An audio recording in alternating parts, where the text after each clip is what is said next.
From Anaheim Stadium in Anaheim, California, the Prime Ticket Network presents the Southern Section CIF Reebok Jack in the Box Football Championships. Tonight, the Division I title is on the line as the Barons of Fountain Valley High School battle the Lancers of Bishop Amat. Hello, everybody. I'm Randy Rosenblum, set for the play-by-play. This was supposed to be the year of the running back, the great Russell White at Crespi and Derek Brown of Servite. Well, those teams made the playoffs, but they're not here in Anaheim Stadium. The two squads that are here are somewhat of a surprise, Bishop Amat and Fountain Valley. We also have a young man that knows a lot about football and a great quarterback. He was a terrific receiver at Notre Dame and with the Rams, and he had quite a career in the prep ranks at St. Anthony's. You remember those days, Jack Snow? Barely, Randy, yes. What about these two teams? They are indeed a big surprise to be here. Well, I think they are. Fountain Valley maybe not as much as Bishop Amat. Fountain Valley in the preseason was ranked as the number 5 team in the CIF, so they're not too much of a surprise to be here in this ball game. But Bishop Amat, they were ranked number 9 coming into the season. They had played very good football, good coaching staff. The kids have gotten together on a crusade, so to speak, and they're here in the big one. When you get to the big one, first of all, you got to win some small ones, some big ones, and some very big ones. The road to the championship for these two teams. First of all, Fountain Valley really got out of the gate quickly. They did. They came out smoking against St. Francis, shut them out, and down 39-0. Came back the following week against Rubidoux, shut them out 10-0. And then had a very, very tough game against Servite. The Friars almost pulled that one out, but Fountain Valley held on to win 10-7. On the other hand, Bishop Amat struggled in the middle game and then stunned the whole United States with the win over Loyola. Absolutely. They had an easy time against the Rams of Milliken, beating them 35-0. The Steelers of Fontana, on the other hand, a little closer, 28-27 in overtime. They came back last week and beat the Loyola Cubs 16-0, the number 1 ranked team in the nation. And the number 1 quarterback in the entire CIF is a left-hander from Fountain Valley. His name is David Hennigan, and he is a dandy. He's an excellent quarterback, and you look at his stats, 2,761 yards, 21 touchdown passes. Much stronger arm this year than he had last year. Spent a lot of the offseason on the weight program. He's a very intelligent football player, reads coverages extremely well, and Mike Milner, his coach, says that he is possibly the smartest football player he has ever coached at Fountain Valley. He's not the only lefty on the field either. The other quarterback from Amat is Brian Harmon. Look at those numbers, though, Jack. 19 touchdowns, only 5 interceptions. Absolutely, 19-5. That's almost a 4-to-1 ratio. If you can go 2-to-1, that's outstanding. But this young man right here, Brian Harmon, he took over for the legendary J.R. Phillips last year. Reads defenses very well, has an excellent sense of timing. He hits his wide receiver, Jeremy Smith, on this play. Excellent quarterback. He is left-handed, averages about 19 passes a game. You know, great quarterbacks not only put pressure on the defense, they put pressure on the coaches to try to defend them. Jack Snow, how do you defend great quarterbacks? We had a chance, and I talked to both head coaches of both schools, and I asked them, how do you defend the outstanding quarterbacks on the opposition tonight? Well, Jack, there's no question that he's had a great year. He's a 64% passer on the year. And going into the game, I think what we have to do against him is show, obviously, multiple coverages. We're going to have to blitz him. We're going to have to play great zone defense, reacting to the ball, getting people to converge on the ball. And as well, we're going to have to play great man-to-man coverage in key situations. The key to stopping Harmon would be the third down conversion rate we have during the game. Well, our plans tonight is to put a tremendous amount of pressure on them by blitzing and setting linebackers. What we're also going to do is we're going to play our defensive backs up tight on them, almost to a bump, in order to force him to throw deep patterns. If he does that, we're looking for a couple of sacks, and that's our goal. Now, last year, these two teams met in the quarterfinals, and it was one-sided for Fountain Valley, 42-14. Jack, how do you make up 28 points if you're Bishop Amat? I'll tell you, Randy, I think Bishop Amat has the advantage right here. When you get beat by 28 points and you have a chance to play that same team the following year for the championship, they'll be a little more sky-high, I would think, than Fountain Valley. And Fountain Valley, after that victory, went all the way to the Big A here, only to lose to Fontana in the championship game, 21-0. Fountain Valley would like to win the title outright tonight, but they're going to have to beat a very fine Bishop Amat squad. We'll come back for the kickoff after these messages. Welcome back to Anaheim Stadium in Anaheim, California. With Jack Snow, I'm Randy Rosenblum.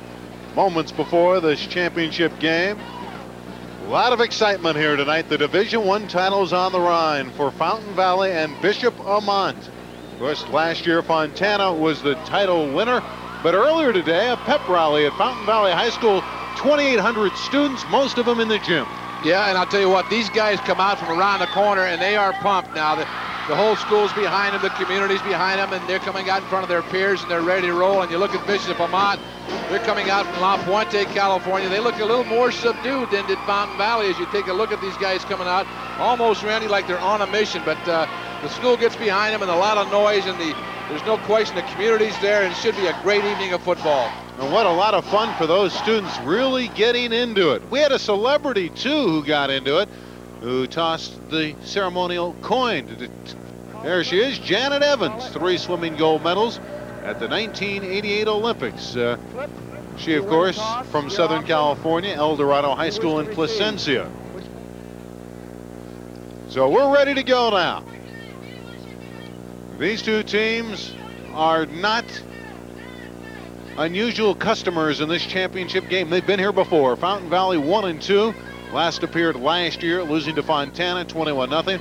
And Bishop Amat 3-3 in title tilts. Last appearance 1983.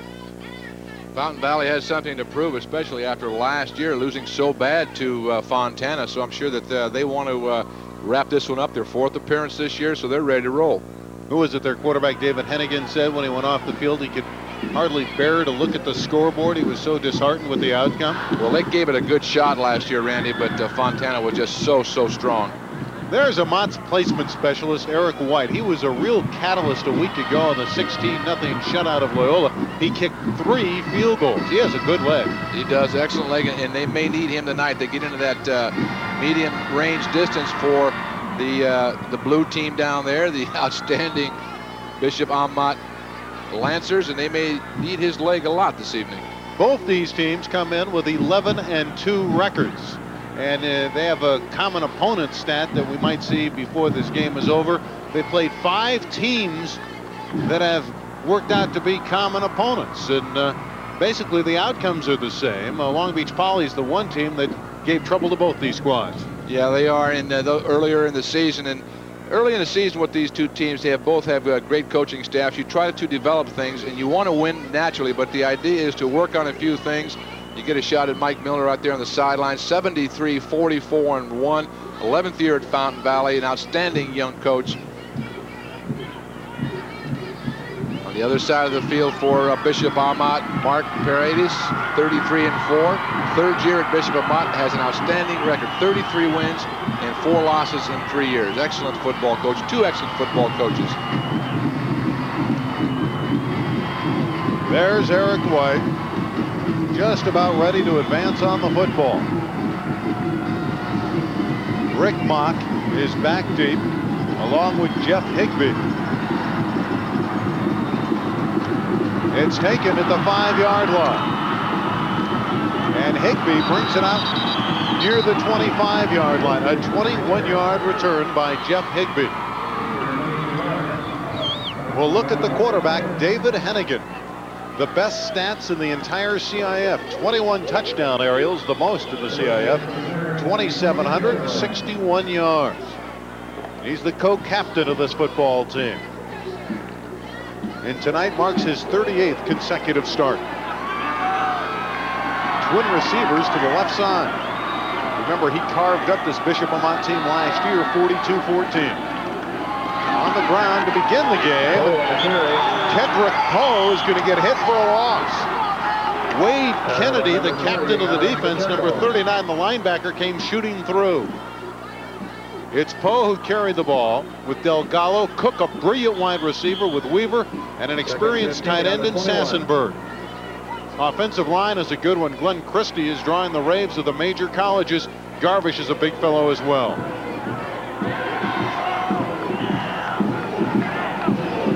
Second down and long, 14 to go. And Hennigan under pressure. A flag is down. He wanted his tight end Sassenberg, and he had a collision with Wade Kennedy. Attention for Sassenberg.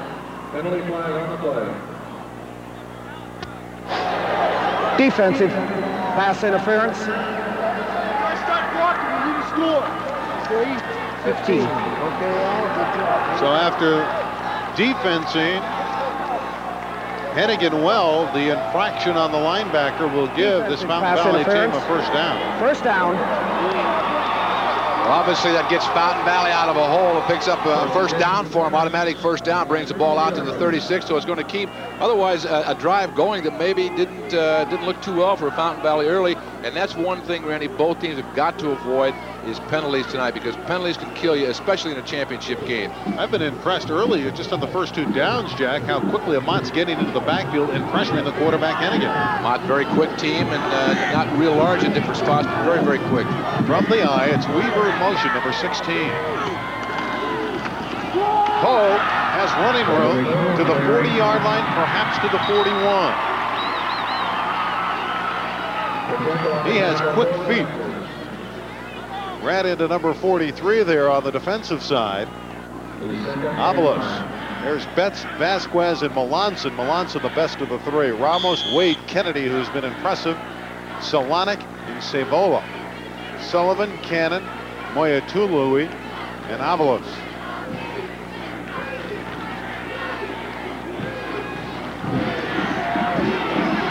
Second down and 4.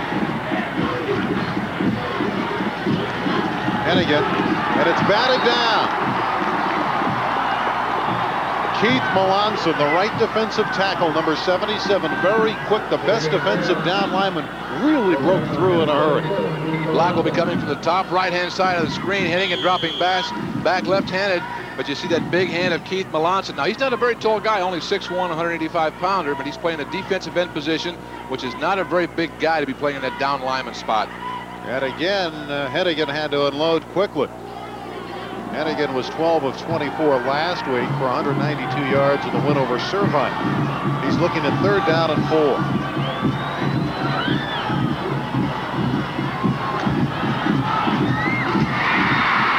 That's a first down to Cook, his talented wide receiver. Wade Kennedy made the hit.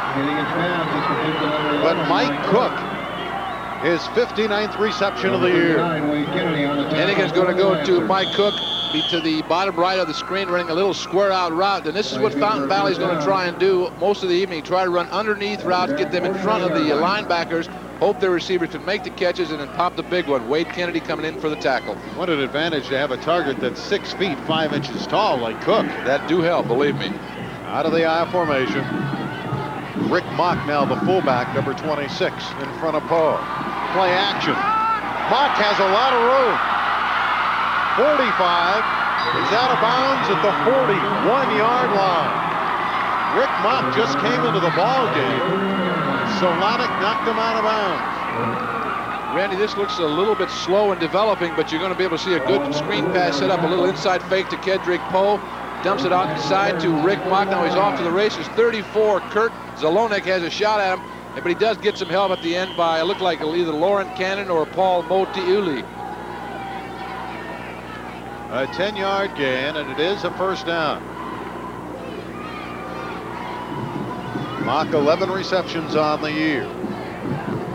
You see Rick on defense. He's a great cornerback. Hennigan calls for a timeout. March is on the way, it appears, for Fountain Valley. Well, charge timeout. 9 minutes, 33 seconds left, first half. The Barons are on the mark.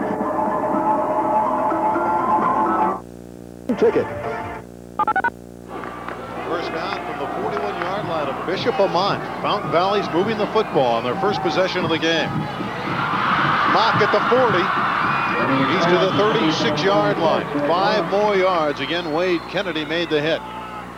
A little flanker in motion screen type situation where you send Mock out of the backfield and gets in behind Mike Cook and gets the ball from David Hennigan and turns it upfield. Again, Rick Mock, a good football player, has caught 10 passes coming into tonight's ball game. Excellent average of 14 yards a catch. So he's a good threat. He's come out now, and Delgado has returned. Second down and 5 from the 36-yard line of Amat. Hennigan drew Bishop Amat offside. Alex Pacheco appeared to be the young man that came across. Pacheco's number 40. He wears number 40, and he's a down lineman. Obviously, he was a fullback in his younger days at Amat. Dead ball. Offside. Defense. These 12-minute quarters, Jack, they go by quickly. 8 minutes, 53 seconds left, and the game's a little bit faster than the pro and college game. Absolutely, and especially when you keep that football on the ground, it really just kind of whizzes by. Second down and very short. A free down for Hennigan, who's going deep for Cook, who's open. Touchdown!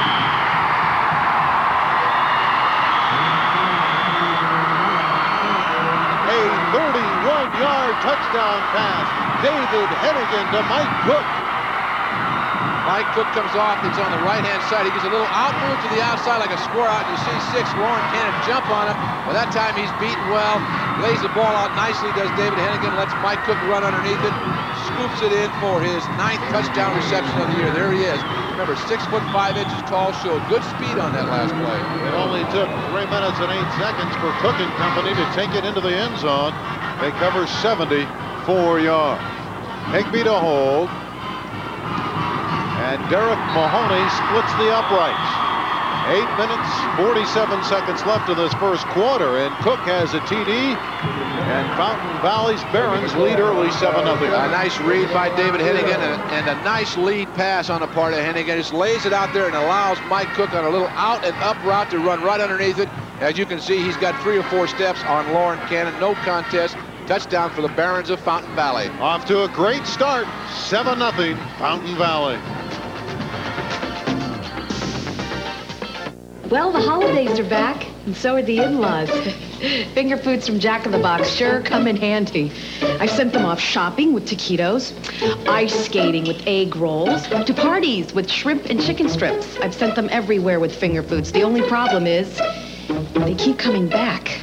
This holiday season, take along new taquitos and all our finger foods from Jack in the Box. For exciting new taste, this is the place. So where are you sending us today?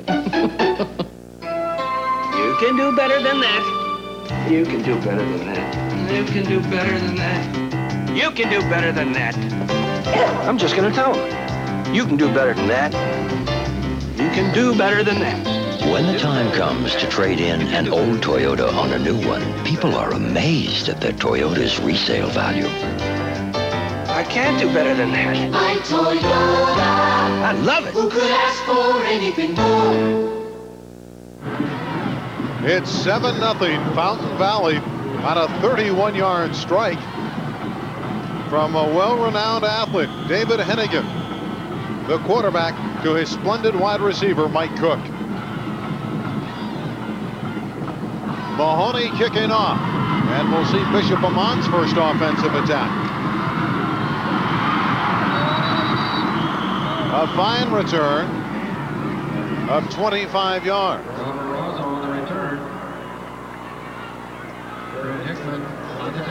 Ranzo on the return, 8 plays, 74 yards, took only 3 minutes and 8 seconds. Hennigan to Cook, 31 yards in the air.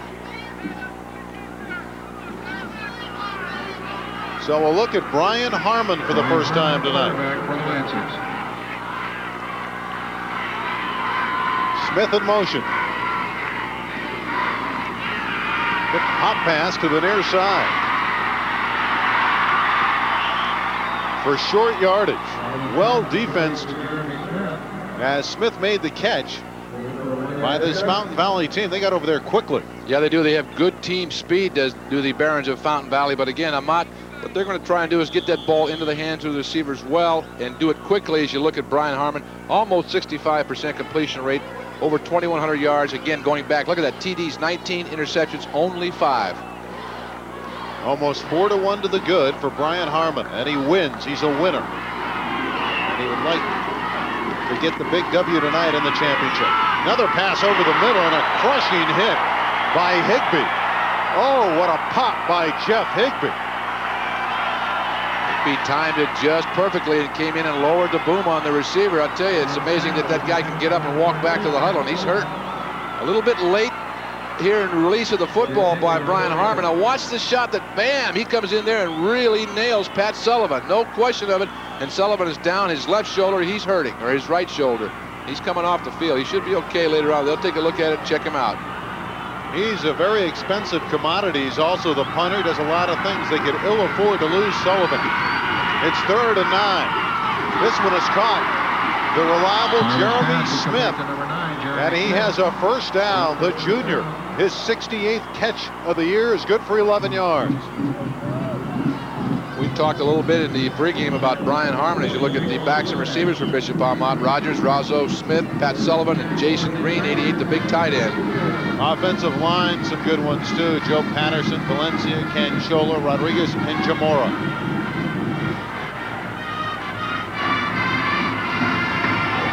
To the far side, there's nobody there.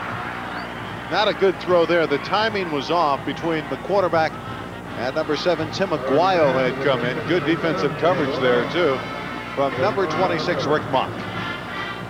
That defensive line, Hickman, Garvish, and Drew Edborg up front. Jason Wynn, he's wearing number 89 tonight. Delgado, Walcott, and Sassenberg is going both ways. He's also the tight end. And in the secondary, Mock, Yap, Gubernick, and Higbee, who really had that terrific hit earlier. Middle of the line, a short gain there. Adam Rogers carried the ball. Well, certainly the strategy for Paredes' offense is to establish a ground game and keep the ball away from the great quarterback, David Hennigan. Exactly, and Milner on the other side of the field, he wants to disguise his coverages, get a good pass rush, and try and shut down the run of Bishop Amat and force Brian Harmon to throw the ball. They'll have a better shot at winning this ball game if they can force him to throw the football. Smith in motion on 3rd and 7. Another good throw from quarterback Brian Harmon as he throws a rocket to his wide receiver, Tim Aguayo. And it's a first down. And I'll tell you this about Harmon, he's very accurate. He gets any kind of crease, he's going to pick you apart. You know, and he's not really a big guy either, because we saw him down on the football field before the game, and he's really slight of build, and he's very deceiving. Doesn't look like a real strong arm guy, but an outstanding touch on the football, great early release. Well, Brian Harmon is doing exactly what quarterback David Hennigan did. He's marching his team down the field, trying to establish the balance with the running back, the tailback, Adam Rogers, the senior, carrying the football. Adam scored 6 touchdowns this year. There are his numbers. He's played a little bit of fullback, and they like his blocking so much. Then the other fullbacks learned from his skills, and they moved him back to the tailback position. Absolutely, and a good runner, averaging a little over 4 yards, as you saw, per carry, has scored 6 touchdowns. But there's a man of the hour right there, Brian Harmon. 3-step drop, and he again guns it to Aguayo in the flat, and this time the Barons come over and greet him, led by Rick Mock. Bishop Amat not trying to force it deep. They're taking what they can get. They're taking that short hitch pass, and it's only a matter of time before Rick Mock, I think, is going to gamble a little bit. He's the guy they've been picking on so far, and they're going to go after him. 5 minutes and 50 seconds left. First quarter, it's 7-0 Fountain Valley. Now last week against Loyola, against the top-ranked team in the country, 19 of 28, 183 yards, and a key touchdown. That's Rogers in motion on 3rd and 4. Over the middle. His tight end, Jason Green, appears to be short of the first down as he was dragged down from behind by Jason Wynn. We talked about the tight end for Fountain Valley, Jason Green, an excellent one. Look at the pass rush, not real strong by Fountain Valley, but an excellent job by Jason Green of delaying a count, releasing underneath. He gets by Jason Wynn and makes a nice key catch. There he is right there, 88 Jason Green, 6'3", 195-pound junior. 4th and a long one, and inside the 35-yard line, trailing 7-0 with 5 minutes left in the opening quarter. The Lancers are going to go for it from the I formation. On the pitch. It'll be very close. He appears to be a little bit shy of his first down yardage. It was Adam Rogers trying to crack through the hole. Rogers taking a quick pitch and trying to get in behind his big offensive left tackle, Adrian Rodriguez, but Eli Delgado comes over there and put the stop to him. But you're right, it's going to be close. They're going to bring those chains in for a measurement. It'll either be a first down for the Lancers, or the ball will go over on downs, and it is indeed short. The defense has held Fountain Valley, and Mike Milner is leading 7-0. And he's got his offense back on the field in the first quarter. That's a big break for Fountain Valley. Not so much a break, but a heck of a job defensively. Now watch the quick pitch right here to Adam Rogers. Gets a good block. He goes inside, but boy, he's really nailed nicely by Eli Delgado. Was one up inside, and I think Mike Walcott was also in there for Fountain Valley. David Hennigan, who directed his team for 74 yards and a touchdown. Already 4 of 5 tonight for 53 yards, including a 31-yard touchdown strike. And now they do it on the ground with Kedrick Poe. And Poe is close to another first down. A big block from Henry Chang, and he was downfield. Henry Chang, the offensive lineman, you're going to see a tremendous job. He's number 74. Watch him take his man and just shove him right down inside, and an excellent job by Kedrick Poe of picking up 11 tough yards. He reads it very well, gets in behind Chang, and picks up a first down for Fountain Valley. Now, Kedrick Poe was thrown for loss early in this game, but now he's starting to get it going. You can see 1,250 yards and 16 TDs. Not a bad average, 5.7. Exactly, 5.7 yards a pop. You give him the ball 2 times in a row, and most of the time he's going to pick you up a first down. First down, yeah. We have first down. First down for Fountain Valley, and that's got to be scary for Amat. If Fountain Valley can get Poe churning on the ground, that's going to really open the gates for David Hennigan. I think that's one luxury that Fountain Valley does have. They've got an outstanding running back in Kedrick Poe, and that will offset any rush that Bishop Amat's going to try and put on David Hennigan, because you can come with that running play. Look at the first downs, 5 for Fountain Valley, only 2 for Amat. It's first down. The ball spotted at the 44-yard line. Good protection for Cook. He has a first down to the 36-yard line. Lauren Cannon made the stop, but another strike. Hennigan to Cook. This one good for 20 yards. Again, not a rifle arm, but an outstanding talent timing. He'll drop back, set up, plant off that back foot. Now release on the post route. Here comes Mike Cook on the right side, goes up, cradles that ball into his stomach. Again, Lauren Cannon a little bit late on the coverage. You've got to shadow that guy, Mike Cook, a little bit more. 60 catches for 1,124 yards. Look at the average per catch. That's outstanding. 18.7 yards per catch. And he's a 4.0 student. Not too bad in the classroom either. That's perfection on the field and off. Doug Weaver in motion. From the 36-yard line. Poe at the 35, to the 30. 20, down the sideline. He's out of bounds at the 3-yard line. It's first and goal, Barons. Fountain Valley gets another key block from one of its offensive linemen, Ryan O'Donnell. He's going to get another shot of it. Kedrick Poe taking a lot of criticism this year, about not being very tough. But watch 52 right there. See the block he puts on? That's the key to the success for Kedrick Poe. Poe reads it very well, gets in behind Ryan O'Donnell, picks up 33 yards, goes out of bounds on about the 2.5, 3-yard line of Bishop Amat. It's first and goal for a Barons touchdown. The Sunset League champions are about ready to take an early commanding lead. They try the big fullback, Delgado, and he will not make it to the goal line. Yards are tough to come by inside the 10, and when you try the middle of the line. Well, plus it was a little slow in developing, Randy. A little bit of a delay type draw, and that's just too long for your offensive linemen to try and hold their blocks. It's a tough thing to ask them to do. He did wedge it down inside the 2. It's close to the 1. And second down and goal. A good look at the Barons quarterback, the senior southpaw, David Hennigan. Poe, very close, but no signal yet. And it appears that Bishop Amat has held him. And it'll be third down and about a foot to go for a Barons touchdown. Well, it's third, but I think would suffice it to say that we're in 4-down territory for Milner. Again, a good job on the part of Bishop Amat of stacking everything up inside. Keith Melanson does a heck of a job working against Ryan O'Donnell, jacking everything up inside and not allowing the running back to get in for the score.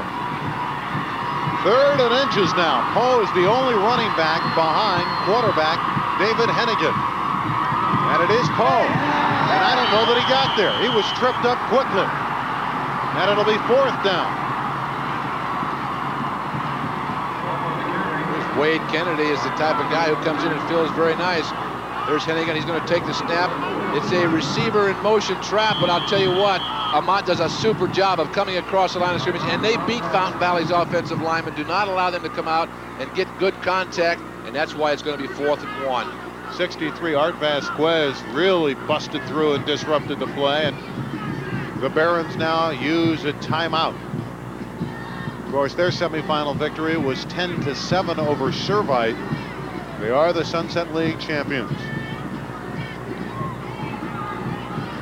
Tuesday, It's Your Call visits the Los Angeles Raiders banquet featuring the 65 Roses Down and Dirty Lineman of the Year Award. Rich Murata will be your host for this fun-filled event. A minute and 52 remains in the opening quarter of the Division I title game. Fountain Valley already has 7 in the bank on a 31-yard strike. Quarterback David Hennigan to Mike Cook. Now on their 7th play, they're looking at 4th and a yard to go for another touchdown. And this could be an uplifting experience for Bishop Amat if they could hold here. Absolutely. If they can shut them down right here, there's no question that will rejuvenate that offense and give everybody some good spares to get that ball back and try and drive it. They had 1st and 3 to go for a touchdown, and this time Amat jumps offside again, and that'll be half the distance.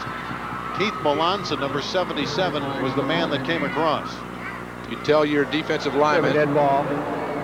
Defense, half the distance. White wants another timeout. We have a timeout. White. And you could hear the official Al Longoria say the White team, Fountain Valley, wants another timeout. Well, they've gone right up the middle. Is it time to bootleg the quarterback perhaps, or play action and throw the football? Well, you could do that. If they're running out of a one-back set and they've tried the same play on 2 consecutive plays, they bring their big number 31 Eli Delgado in motion and try to have him crack on the nose tackle. Has not been successful for Fountain Valley. So let's see if we have a little inside play fake and maybe a semi-rollout and trying to go to his tight end. Now, to me, Sassenberg, 43, is a tight end. He may be the sleeper on this play. We'll wait and see.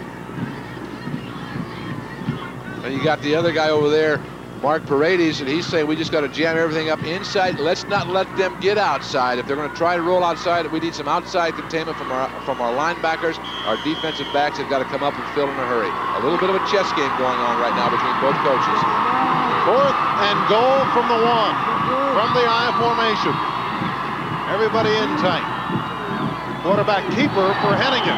Touchdown, David Hennigan. It's 13-0 Fountain Valley.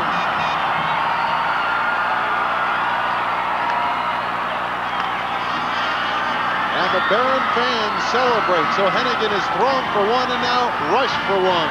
David Hennigan, running out of the power I formation, goes right up over the top of his all-county center, Glenn Christie, the man with the key block on the play. If you can't get a yard behind Glenn Christie, who is the best in Orange County, you can't get a yard behind anybody. And now you see the importance of that offside call, which nudged it half the distance to the goal line.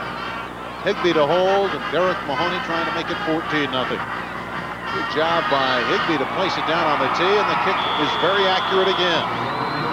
A minute and 50 seconds left. First quarter. David Hennigan on the phone. His Fountain Valley Barons are leading 14-0. 7 plays, 66 yards. It took exactly 3 minutes.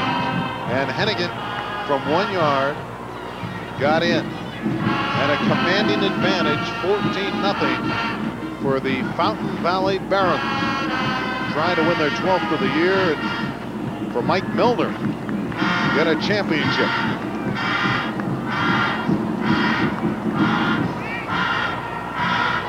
Talking with Rico Gubernick, safety on defense, but Milner has to be ecstatic, Jack, with this start. Oh, absolutely, and he's done a couple of things he's wanted to do: run the football, good ball control passes, and keep the ball out of the hands of Bishop Amat. He's done that both possessions very well, a 66-yard drive, and then he's also on the first one, a 74 yards. So he's very, very happy.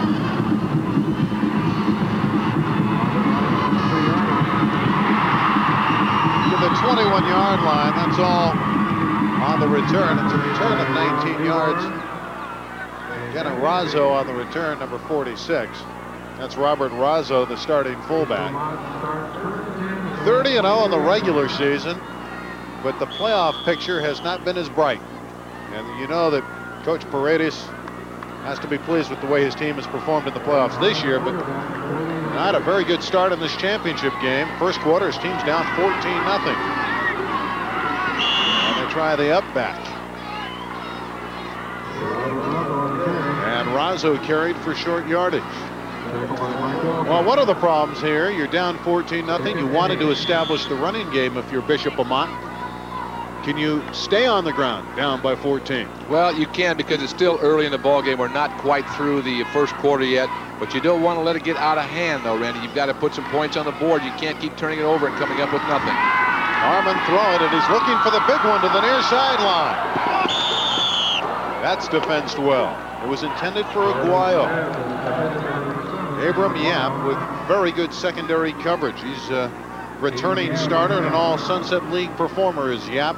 Has a couple interceptions this year, and this is just good coverage. Abram Yap, 85, looks like he is the offensive wide receiver going for the football, and that's a good teaching point. When that ball's in the air, it's a free ball, and you teach your defensive back, go ahead and go for it. You look at Mark Paredes, he's not real happy. He knows what's happening, and it's on the verge of slipping away from him, even though it's early. And he's looking at 3rd and 8, the ball at his 24-yard line, and Ryan Harmon, the senior, got to feel very uncomfortable about things right now. The flat, but this isn't going to go very far, and that Fountain Valley defense, Razzo couldn't get free. Yap came up and drilled him, and it's 4th down, and it's punting time for the Lancers. Again, a good job by the Fountain Valley people of dropping back into their zones. Robert Razzo finds a little open space. He comes out of the backfield, hooks up into the linebacker area, but an excellent tackle on the part of Mike Walcott to slow him down, does not allow him to pick up the first down. Rick Mock on the return for the Barons. Eric White punting. It's a short kick. And good field position now for Fountain Valley. Keep in mind that Sullivan was injured, the number 1 punter. And Eric White, who's normally just a placement specialist, called upon to punt it this time. And he didn't get off a very long one. There is a flag down. Only a 22-yard kick. Offense. Motion. Offensive motion. If I was Fountain Valley, I'd decline that penalty and take that right there. First down. Well, I mentioned earlier that Pat Sullivan was a very important commodity, not only catching the ball, playing defense, and punting it. And that time, Eric White only booted it out of there for 22 yards. So David Hennigan and the Fountain Valley Barons are stationed at their 48-yard line. Only 2 seconds left in the opening quarter. And now the gun goes off. A very productive first 12 minutes for the Fountain Valley Barons in this Division I championship game. They're leading big. It's 14-0 Fountain Valley.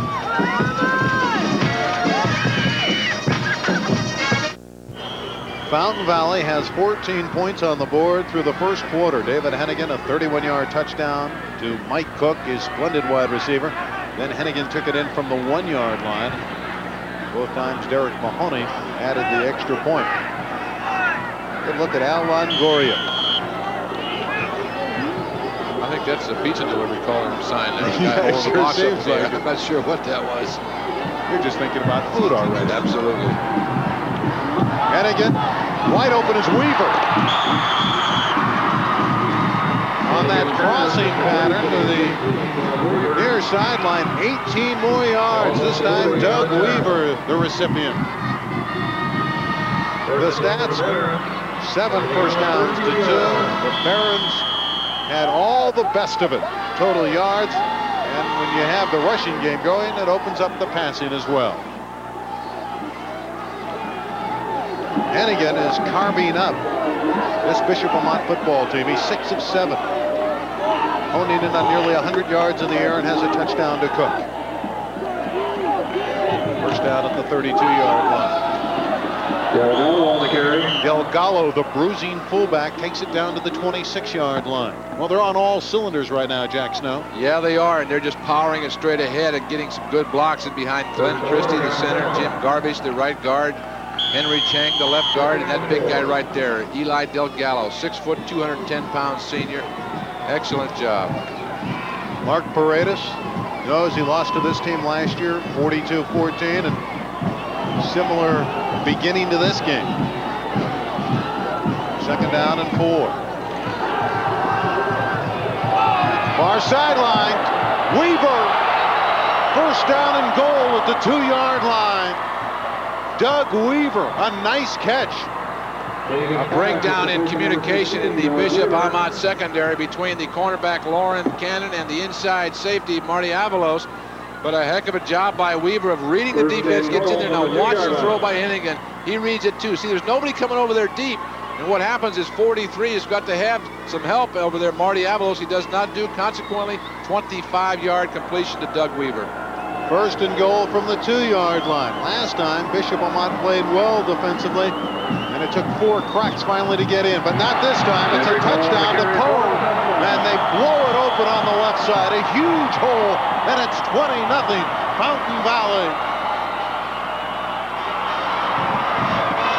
They look like a championship team in this first half. Well, there's no doubt about it, I'll tell you. Running right off his left side of his line behind Henry Chang and Ryan O'Donnell. A good kick-out block, and there's nobody there to fill. Bishop Amat does not do a good job of filling the hole. Consequently, an easy 2-yard run for Kedrick Poe. His 17th touchdown this year. Mahoney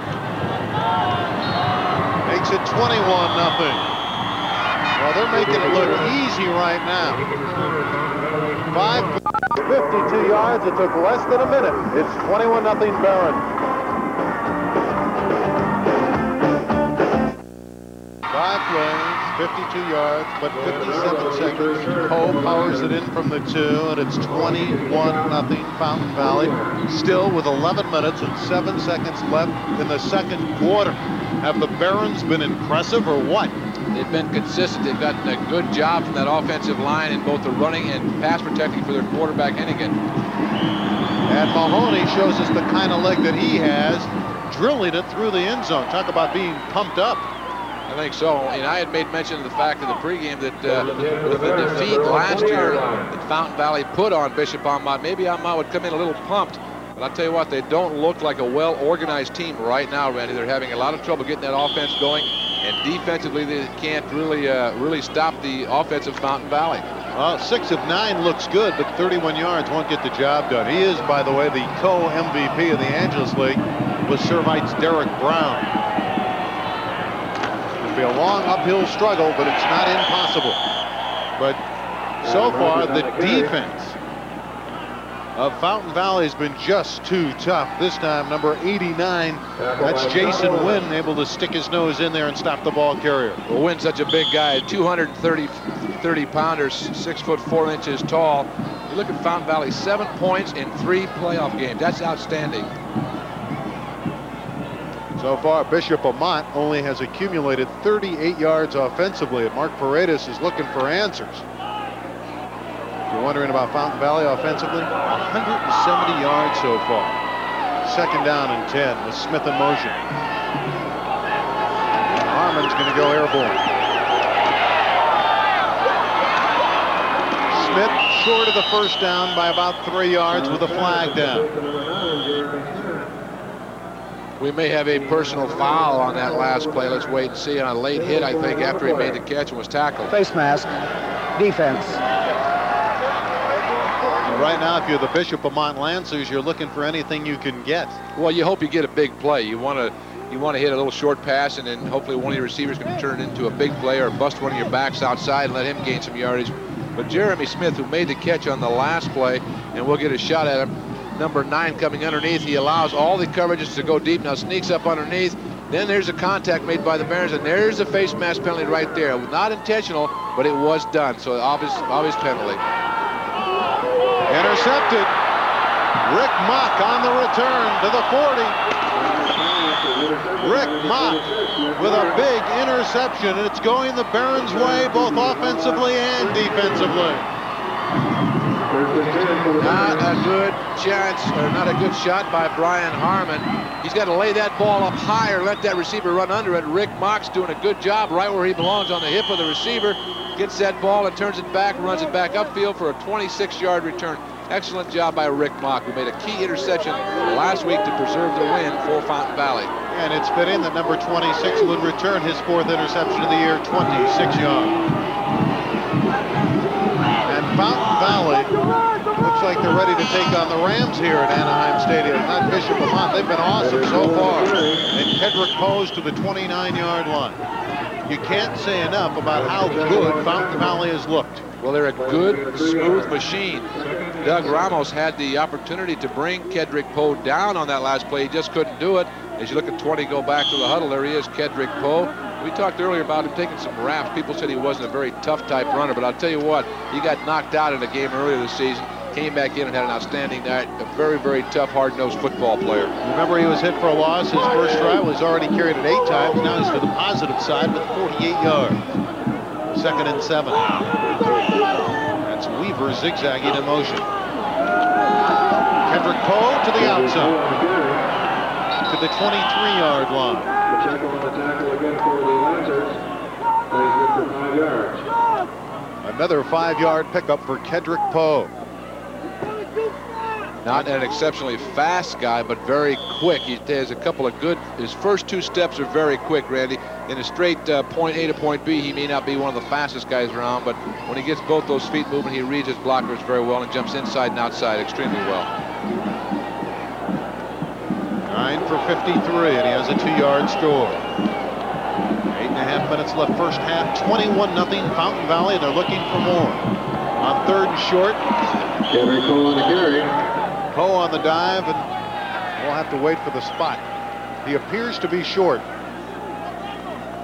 Tries to run up inside, but Art Vasquez, the nose tackle, puts a good pop on Kedrick Poe, and it's going to be close. Poe takes a handoff from Hennigan, tries to get up inside, but 63 comes in there. Art Vasquez grabs him around the knees and brings him down with a little bit of help from Kurt Szolnik. It's 4th down and 1, and the placement specialist, Derek Mahoney, comes on as you see Poe go off. Now Mahoney's got a good leg. He's hit one from 51 yards this year. He's 11 of 22. This is a 40-yard attempt straight on. It's high enough. It's long enough. It's good.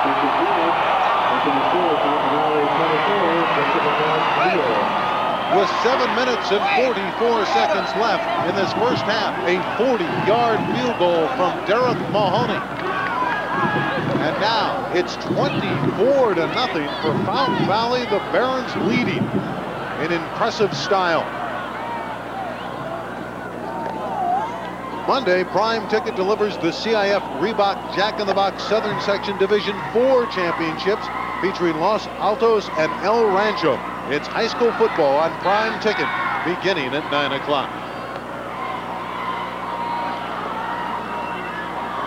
Well, Mike Milner has a great quarterback, pretty good offensive line, defense, and he also has a good kicking game. Is Mahoney able to split the uprights? Mahoney can kick off. Milner's obviously feeling very comfortable right about now. He's got everything in hand. His team is playing well offensively. They're shutting down Bishop Amat defensively, so he's in a comfortable state right now. Jeremy Smith will return from a 6-yard line. He has a crease. 40. Jeremy Smith to the 48 or 49-yard line.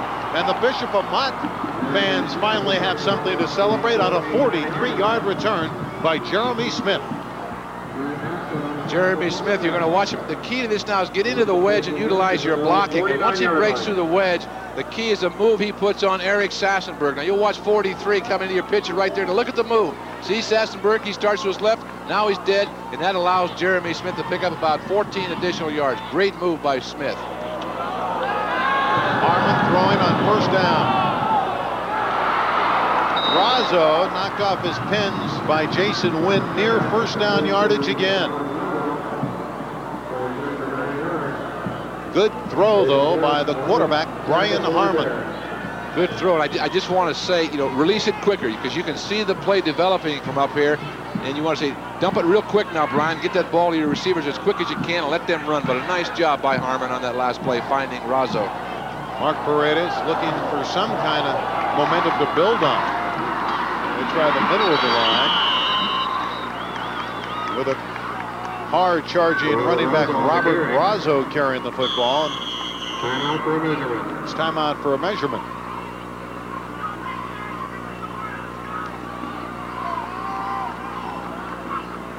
And And the Lancers trailing 24-0 with 6 minutes and 42 seconds left here in the first half. First down for Amat. Have a first down.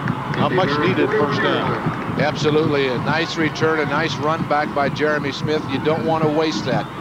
It gives that offense a little bit of a boost. And what they have got to do now is they've got to maintain control of this football and get down the field and get some points on the board. A field goal, okay, but a touchdown preferably. Bishop Amat from the very competitive Angeles League. Likes his Servite, Mater Dei, St. Paul, Bishop Montgomery. Harmon looking, he's pressured by Jason Wynn. And the ball is loose and out of bounds and a substantial loss. Terrific pressure from that defense. Big 78, Drew Edberg, the guy applying the pressure. Brian Harmon just drops back, sets that ball right on his hip, does not allow anybody to see it. Now watch him as he drops back. See that ball on his hip? A lot of the people can't see it. And there's big 89 comes in, Jason Wynn. He can't get to him. Now here comes 78 right there, gets a hand out there on that leg, knocks that ball out of bounds. Excellent play by 78, Drew Edberg. Negative yardage there. You see coming in 5 quarterback sacks. Didn't get a sack there, but he was responsible for a 10-yard loss. It's 2nd and 20 for Harmon. Smith, his outstanding receivers back to the 41-yard line. That gets back the 10 they lost on first down, so they're going to be looking still at 3rd and long. Jeremy Smith with a lot of catches. Now watch this ball. There's a little curl-in pattern to Smith. Here it comes. If you're a defensive back, this is what it looks like. Now you got to go track that guy down, and that's exactly what 26 Rick Muck does. Nice tackle, a nice pass, a nice route. But for Amat, at least they got back the loss, and now they'll be looking at 3rd down and 10. Look at those numbers, 71 catches, 815 yards from Jeremy Smith, the big play guy for Bishop Amat. 3 of 5 on 3rd down conversions are the Lancers, and here's a big 3rd and 10. Aguayo, first down to the 29-yard line.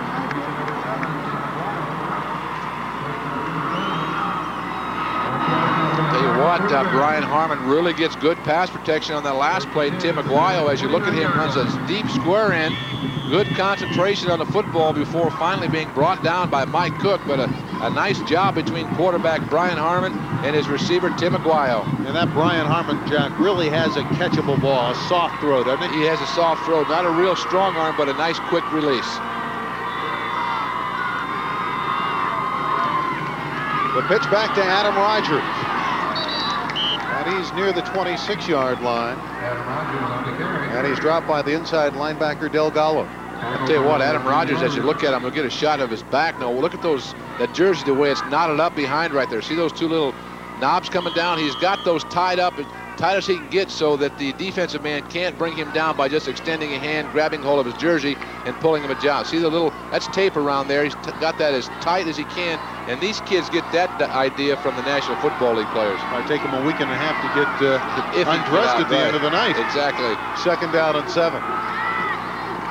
The fullback again is Robert Razzo, and that was diagnosed by the defense. Nobody was fooled there. They all stayed home, and Mike Walcott, inside linebacker, dropped Razzo at his tracks. Well, Razzo, a good hard runner now, just takes a direct handoff to fullback. It's only a step or so behind. Hits into the hole. The hole is there, but a good tackle by big number 38, Mike Walcott, who's in proper position, squares up and takes him down. 46, Robert Razzo coming out.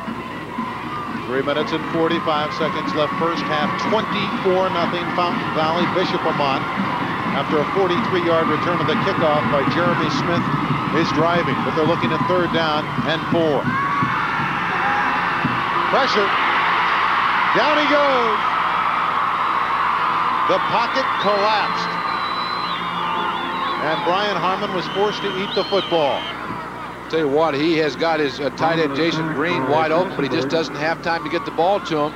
A little fake pitch. He's going to drop back, set up. Now, it looks pretty good so far. He has the time, but he just waits a little bit too long before Jim Garbage comes in and puts a hand on him and disrupts everything. Brent Hickman and Eric Sassenberg got to him. At a timeout now from Bishop Amat from La Puente, California. And on 4th down and 6 to go at the 25-yard line, trailing by 24 points in this first half. Have to go. Yeah, absolutely. They've got to go, unless you've got a kid that can really kick it through from the field goal. But in high school football, as you look at Coach Mark Paredes, in high school football, the coaches are allowed to go ahead and go out onto the football field and discuss things with their kids, which is a neat rule. Rather than just having one captain come to the sideline, the coach can go talk to all 11 of his players. Brian Harmon so far in the ball game, 10 of 14 for 70 yards. And he's been sacked twice. Drawn again on 4th down. Completed to Jeremy Smith. Rick Mock knocked him off his pins. And it's a 1st down. Smith was able to get downfield just far enough to move the chain gang down. A little pitch and catch between quarterback and receiver. Jeremy Smith running a curl-in route against Rick Mock. The ball is right there. He goes up nicely, catches the football in his hands. You see him come back and be knocked way back to about the 19, but he caught the actual pass on the 16-yard line. Play action again. Adam Rogers dropped the ball at the 15-yard line. And he had some running room. Boy, didn't he? He was wide open. Adam Rogers went outside there and just was wide open. Abram Yap, who had outside containment on Rogers, just let him go and went deep, and he was wide open. Probably couldn't stretch so because he's so tied up there. Looks like a corset on him, doesn't it? We talked earlier about Jason Green being so wide open on the 1 sack. Let's see if they come back to him. Bishop Amat trying to get a look at this football game. They're down 24-0. Smith, that's a great play from behind defensively, isn't it? Excellent play. Number 40 from behind, Rico Gubernick. You know, he's a very interesting story is Rico. His brothers Ray and Rene played, and Rocky, his younger brother's on the way. Another little quick hitch pass, and Gubernick, number 40, not a big guy, 5'10", 180-pound senior, comes up, reads it very well, reads his assignment, and fills it nicely. An excellent tackle by Rico Gubernick. You know why they're getting all these Gubernicks? The father, Hal's the assistant principal. That's why the Gubernick family is going to Fountain Valley. Well, plus they're good athletes, too. He showed that on that last play. Harmon throws this one away. Aguayo was breaking toward the post, and that ball was thrown to the outside. Bishop Amat with 2 receivers on the near side, Jeremy Smith and Tim Aguayo, but there were 4 Fountain Valley defenders. A smart move on the part of Brian Harmon to get rid of that football. A disappointing sequence, though, for Brian Harmon, because it's going to be 4th down. Despite his accuracy, he's not been able to get his team in the end zone. And Eric White has come on, who is a very good kicker, responsible for 10 points last week, 10 of the 16 points against Loyola. This will be a 35-yard attempt, well within his range.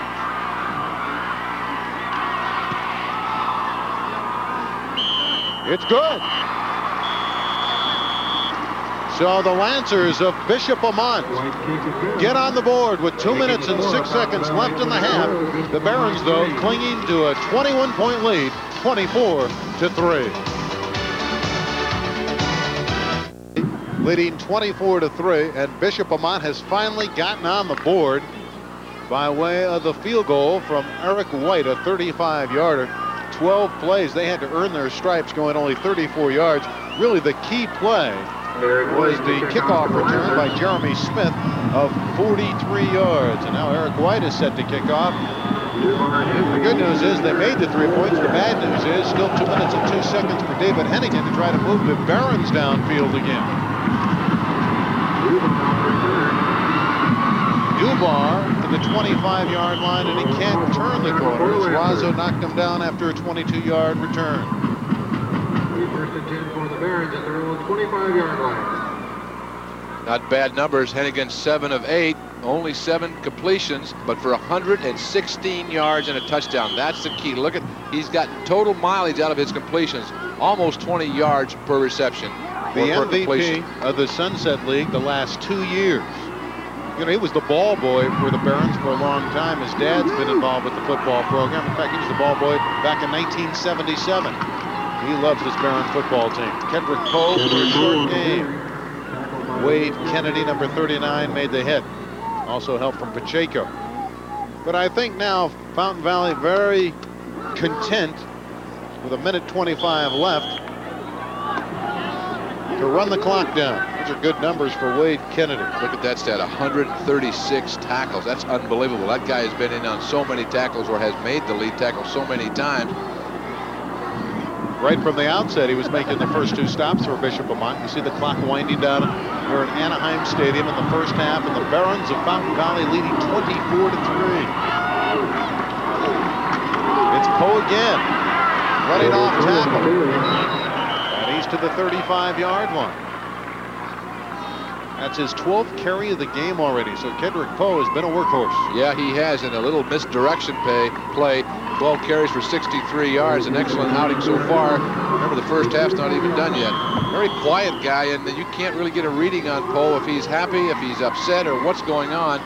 Very, very low-key type individual. The clock is running. Unlike in college, when they get the first down, the chains move it downfield and they stop the clock. Not in the high school game. And Fountain Valley's out of timeout, so the clock is running with 36 seconds left. So it appears that they're going to take a 24-3 lead into the locker room. Oh, maybe gets 1 yard, that's all. Picks up 1 yard. Yeah, I think we're both in agreement, Randy, that Fountain Valley, and we got one down. Looks like Poe's down a little bit. He may have taken a pop, gotten the wind knocked out, or something, a little slow on getting up. But he's going back to the huddle, not coming to the sideline, which means he wants to stay in that ball game. Well, we're down to 7 seconds, and Fountain Valley will not snap the ball again. 14 first quarter points. They add 10 more here in the second quarter. The only score for Bishop Amat, a 35-yard field goal from Eric White. It's been all Fountain Valley. A very impressive first 24 minutes of football for the Barons. They're looking for the Division I championship. It's halftime, 24-3.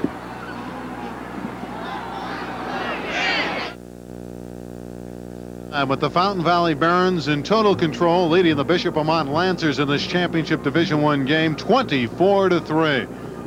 With Jack Snow, I'm Randy Rosenblum, and it has been all Fountain Valley. Every facet of the game, the Barons have been most dominant, Jack. Well, there's no question that they've just been playing good football offensively. It's pretty much of an even game for Fountain Valley offensively. A little mix of the pass with some runs and an outstanding job. Good line blocking, and the backs running well and Hennigan a couple of key passes. So an outstanding first half for Fountain Valley. You mentioned the name, David Hennigan. We talked about him on the pregame show. They wanted to slow him down, but they have not been able to slow him down. Absolutely not. Here we're going to see him take a shot. 31-yard pass to Mike Cook.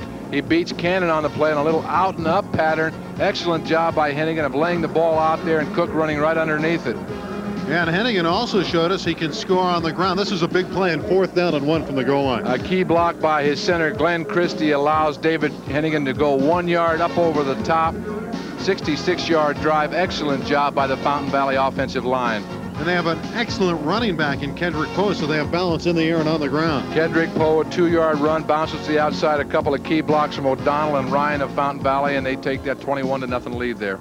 After that point, they exchange field goals, and that's where we are at 24-3. Statistically, it's one-sided for Fountain Valley.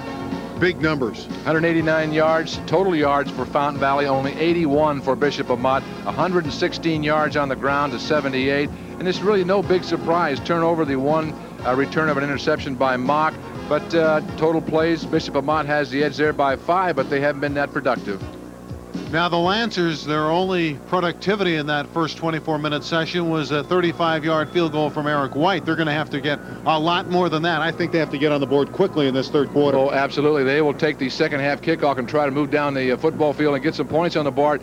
And they cannot afford to give the ball up a lot. No turnovers, and they've got to put points on the board. And as you said, and I agree with you, put them on quickly. If they can do it this first drive, more power to them. It'll get them back in the ball game. And they have a young man that's pretty good at quarterback himself, Brian Harmon. He's got a big heart. It's going to be up to him to do it in the second half. It's 24-3 for Fountain Valley. The second half kickoff is next. It's halftime with Fountain Valley, the Barons leading the Bishop Amat Lancers 24-3. A terrific first half performance by the Barons. Here's your chance to receive the same championship program sold at all Southern Section Championship contests.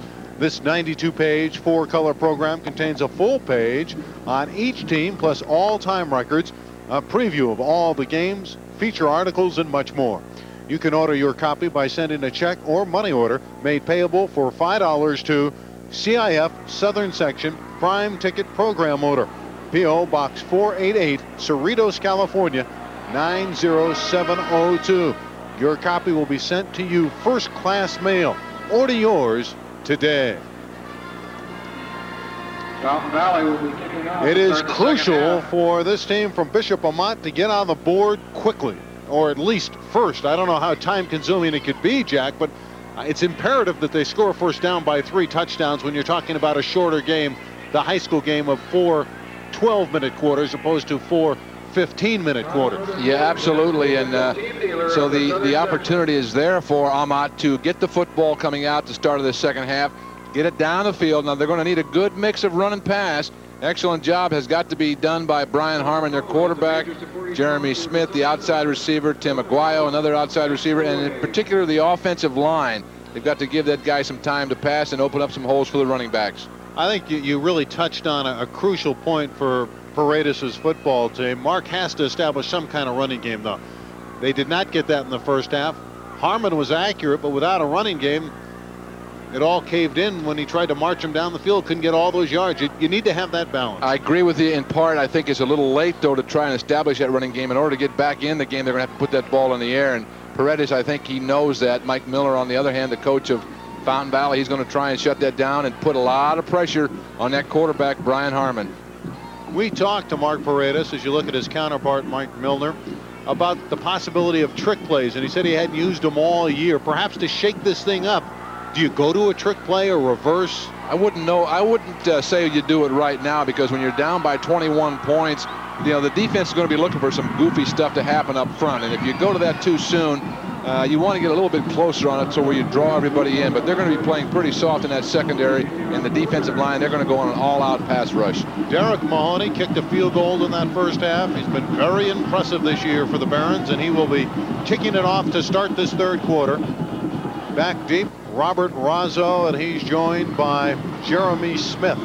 Razzo on the near side, Smith on the far side.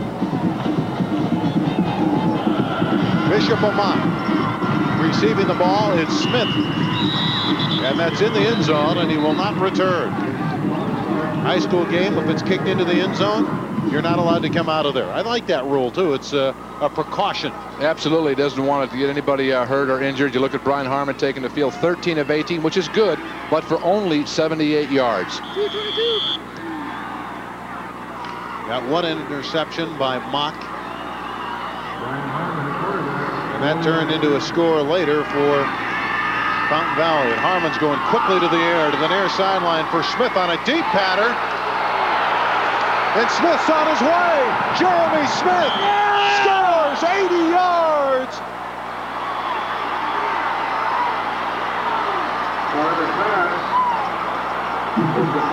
To Jeremy Smith for 80 yards. I'll tell you what, you got to get back in a hurry. That's the way to go. Number 9, Jeremy Smith. Not a great average per catch of only 11.7, but I'll tell you what, he makes a great catch on this. Let's see if he stays in bounds. He's awful close to that side. He steps, he's out of bounds. But he comes back in and makes the catch. I guess you can do that in high school. Boy, he wasn't even close to being in bounds. Does make a nice catch, though, and goes all the way 80 yards for a touchdown. Jack, we talked about striking back quickly. They did it in 12 seconds. That's an extra point by Eric White. And 12 seconds into the third quarter, 80 yards, Brian Harmon to Jeremy Smith. We have a ball game. 24-10, Fountain Valley. Well, it's got to make the coaching staff happier. They want to get back in this game, and they've done it now. They're only 2 down.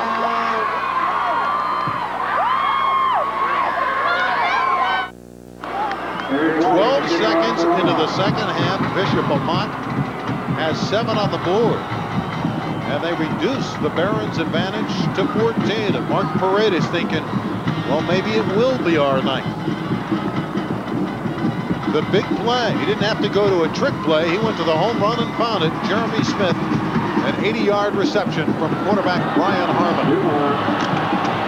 Dubar runs into Razzo and rides him out to the 30-yard line. When you look at the scoring drive, there's only one thing to look at. One play, 80 yards. Harmon to Smith. And emotion has come back into this championship game. Well, maybe the outside receiver, Smith, is not as fast as we thought. It took him 12 seconds to go 80 yards. You have an unusual angle on this, I got to tell you.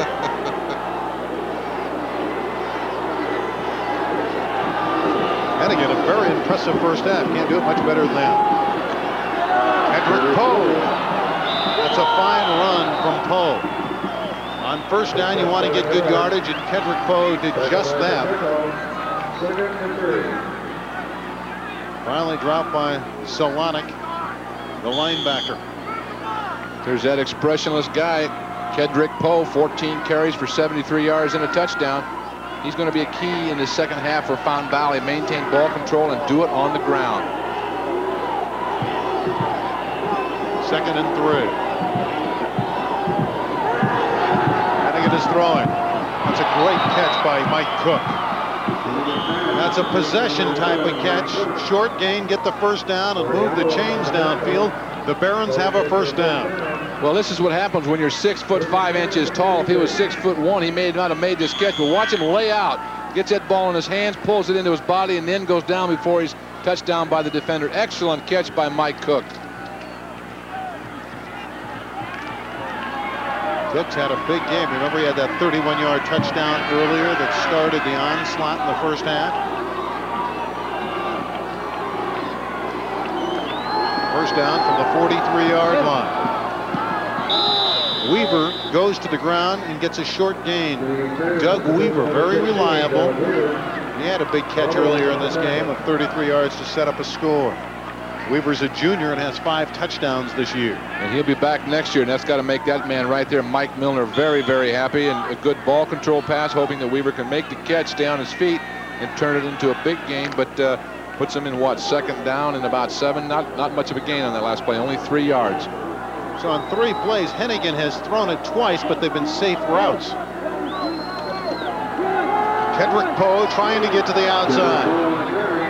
And he ran into Kurt Solonic, the linebacker who came in with 127 tackles. Number 34 is a great leader. In fact, they say he's their unofficial team captain. He hits like a ton. And he greeted the ball carrier. It's going to be 3rd down and 4. A nice block, too, on that last play by the fullback, Eli Delgado, on the lead block. There's big number 6, Lauren Cannon. Approaching 9 minutes left, 3rd quarter, 24-10 Barons. Trying to capture the Division I championship. Sassenberg, 40, first down to the 36-yard line. Tight end Eric Sassenberg. The senior caught a big touchdown of 8 yards against Servite last week, and that one's good for 15 yards and a crucial first down here. Another big target for Fountain Valley, 6'4", 215-pounder, 19 catches for 291 yards. Again, a good average per catch at 15.3, and he has scored 5 touchdowns. And that keeps this drive going. And this Fountain Valley team trying to answer back after that bolt of lightning from Harmon to Smith of 80 yards. Again, it's Kedrick Poe. Kedrick Poe on the carry. And he slices down to the 34-yard line. Solonic again with the stop, number 34, with help from Wade Kennedy, number 39. 2nd and 7. Kedrick Poe with 1,326 yards rushing in 88. And the rest of the Barron team only 161. So how valuable do you think that man is to this running game for Fountain Valley? Kedrick Poe, the offensive player of the year in the Sunset League. Of course, Hennigan was the MVP the last 2 years of the Sunset League. 2nd down and 8. For Weaver, just wide of the target. Cannon on coverage, but Weaver had a step. He had a step, and I'll tell you, I'm really impressed with the arm of David Hennigan. I mentioned it in the pregame that his arm wasn't that strong, but it has gotten stronger with a good weight program. And as you look at Hennigan coming back to the huddle, but an excellent job on the part of the quarterback, David Hennigan. Only his 2nd incompletion of the ball game, which is outstanding. Coach Mark Paredes, 3rd year as the head coach. He was an assistant prior to that. Looking for a big play now from his defense. It's 3rd and 8 for David Hennigan. Cook with a magnificent catch, using all of that 6'5" frame to go up and get it. We'll talk about great concentration, a simple slant-in pattern, and Hennigan hangs the ball up high. Little drop back field level. Watch him go up the top now. Watch him go up and pluck that ball out of the air. Oh, what a shot. Nice shot, guys. What a great catch and great concentration on the part of Mike Cook. 13 yards on that game. A defensive hold is refused. You're going to take the good yardage, the 13 positive yards. That's right. If Mike Cook comes back to the huddle and says, you guys take that penalty, I'm going to break somebody's neck here. We're taking that catch. I'm a senior. We're talking about colleges next year, right? Absolutely. Mike Cook build on those stats. Another all-county performer. 5 catches for 77 yards and a touchdown. A big, big target. We'll be seeing more of him through the next 4 years. Addie's a 4.0 student. We chatted a little bit about that earlier, so he can go just about anywhere he wants. Kedrick Poe to the 18-yard line. Tackle by Envelope. Another super block on the part of Henry Chang, the offensive left guard of Fountain Valley, and they're having their way now with the defensive line for Bishop Amat. Not real big guys, 185, 170, and 230 across the line, but Poe doing an excellent job of reading his blocks, finding the open seam, and busting up in there. 7 minutes left, third quarter, 24-10, Fountain Valley. 2nd and 7. And Hennigan has this team moving again. He has Weaver and Cook both deployed to the right side. The motion man with the reception is Mock. He breaks the tackle. He's to the 8-yard line. It's 1st and goal. Wind up in trips formation, the wide receiver coming in motion. Now watch the block that Mike Cook gets. He is a slot man. There's the pass right there to 26, Rick Mock. C11 get a good block. Look at the job though, that Mock does after he makes the catch. Slips 1, 2, 3 tackles, picks up a 1st down. Nice job of running for 13 yards after the reception. Rick Mock also the guy that had the interception earlier tonight. It's 1st and goal, the 10th play of the drive. Gallo's the fullback. The tailback is Kedrick Poe, and he has the ball, and he's cut down. Wade Kennedy, the last man between Poe and the goal line. Tell you what, if Kennedy does not make that tackle on Poe, it's another touchdown for Fountain Valley.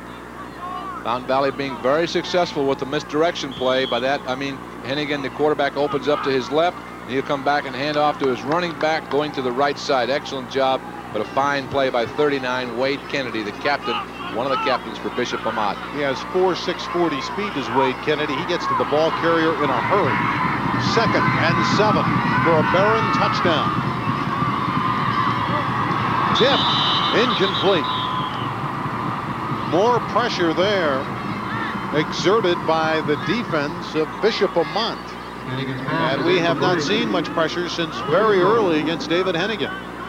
So he had a receiver wide open in the flat, but we'll get a shot of it right now. Hennigan, if he lets that ball go right now, which he does, but an excellent job. One of the, I think that might have been 71, Jesus Betts. Chavoyer makes it the knockdown. An excellent job by Chavoyer. Again, not a big guy, only 160 pounds. Look at him wearing a 90 number at 160 pounds. Not a big guy, not big men at all. 3rd and goal. Hennigan pressured. Touchdown. Cook got wide open on a quarter pattern. So that Hennigan to Cook combination clicks. And the Barons come right back down the field and get the touchdown back. Excellent job on the part of David Hennigan, being sacked 19 times on the season. Chavoyer comes in there, he steps up inside. He finds his wide receiver, Cook, all alone, lofts that ball in there. Piece of cake for Cook, grabs it, shakes up and down, and off the field. There he is right there, 2nd TD reception of the night. Higby holding again. And Derek Mahoney drills it through the uprights. 5 minutes, 31 seconds left in an exciting third quarter. It's 31-10 for the Fountain Valley Barons.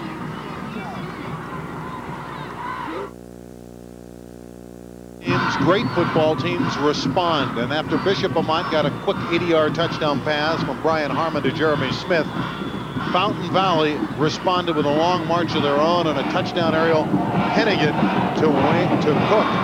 His outstanding wide receiver, Mike Cook. Smith on the return. The return to the 28-yard line. Smith, who had that touchdown earlier, returning that kickoff. 12 plays, 70 yards, and they ate up some clock. 6 minutes, 17 seconds. Hennigan to Cook, good for 7 yards and the touchdown, and it was a third down conversion to get the score. We go back and realize how quickly Amat scored on the opening drive. It was 12 seconds. They put one on the board. But what Fountain Valley has done, they have come back to match that touchdown, but they have taken over 6 minutes off the clock. Now, when you're way behind, you can't trade scores. That's another good throw. Out of the backfield to Adam Rogers. And Rogers found a seam, and that ball was perfectly thrown. Excellent pass on the part of Harmon. Adam Rogers will come out of the backfield on the lower right-hand side. Excellent job by Harmon of rolling out. A slide roll out, lays the ball perfectly. Nice catch on the part of Adam Rogers. Tucks it away, covers up before he's smacked by Abram Yap. Picks up 15 big yards. There he is right there. Adam Rogers, number 33. So the offense now of Bishop Amat is starting to roll. Another throw, and this one's batted down at the line of scrimmage. Harmon's pass is broken up by like Scott Workman may have gotten a hand up on that and knocked that ball down. 55, 6'3", 225-pound junior. So he'll be back again next year, which is happy, makes Milner happy. He coming from the left side of the, or the right side of the screen. There's 55, goes straight up in the air. The offensive tackle has got to get into him, hit him low to keep his hands down. But Scott Workman reading very well, goes up high, knocks it down. Second down and 10. On the delay. And no running room at all. Motu Ely carried the ball, and he was knocked off his pins by Jim Garvish, number 65, all 6'4", 225 pounds. First team All Sunset League. Had 5 quarterback sacks this year, and he really clogs up the middle on defense. He did a good job of coming across, making contact with the center, staying at home, reading the running back, Motu Ely, and then making the tackle. Excellent job by Jim Garvish. Great throw for a first down. Jason Green, the tight end, keeps the drive going. A lot of composure by Brian Harmon on this play. He stays in the pocket nicely, and he's going to get some pressure coming up from the top. And here it comes, but he stays in there nice, gets that ball downfield to Jason Green, who runs a good little turn-in route, picks up 17 yards. Jack Snow, what's happened here? Why are the offenses dominating on both sides suddenly? Well, with the defensively, they're playing a little bit softer in that linebacker area and allowing both teams to set up and fire the football. Amat, on the other hand, is coming to their halfbacks predominantly, Randy, getting them into the flat where they should be open, and they are, and he's been getting the ball to them. That one for Aguayo fell incomplete. And it's almost helter-skelter now for Bishop Amat, and a positive helter-skelter that they know they're in a desperate need of scoring, and they're moving it in the air. And you see 16 of 23, approaching 200 yards. Play action pass again. That's incomplete. It's a heck of a job by Abram Yap to come up. That ball should have been complete. That receiver had the ball in his hands, but Abram Yap comes in and knocks that ball right away from him. A little play action into the stomach of the fullback. Now look at the receiver. He's got the ball right there. Does not maintain control of it, but Abram Yap comes in there and makes sure that that outside receiver does not catch it. It was good, though, to see Pat Sullivan, number 26, go downfield and try to catch the ball. Remember, he was shaken up earlier. He's back in now for Bishop Amat. On third down, back over the middle. That's going to be well shy of the first down. Mike Walcott, the inside linebacker, made the stop. Little simple circle pattern to Adam Rogers coming out of the backfield. There's a guy who's looks like his uniform is spray painted on his body. It's so tight. Just circle him out of the backfield, drop that ball in over in front of the linebackers, and let him try and run and pick up some yards. But Mike Walcott, the inside backer from Fountain Valley, with an excellent job of bringing him down. It's fourth down and 6, and Fountain Valley wants a timeout. They want to make sure everything is straight defensively. There's 3 minutes and 19 seconds left in the third quarter. Mike Milner's team thinking about a championship, leading 31-10. They know if they hold here, they'll really be in a solid position to walk away with the Division I crown. Saying maintain it cool now. We don't need to take that timeout. 3:19 to go in the quarter. We've got control of this football game. The Pittsburgh Penguins and their scoring ace Mario Lemieux, the Kings' next opponent. Prime Tickets coverage begins at 6 o'clock on Wednesday.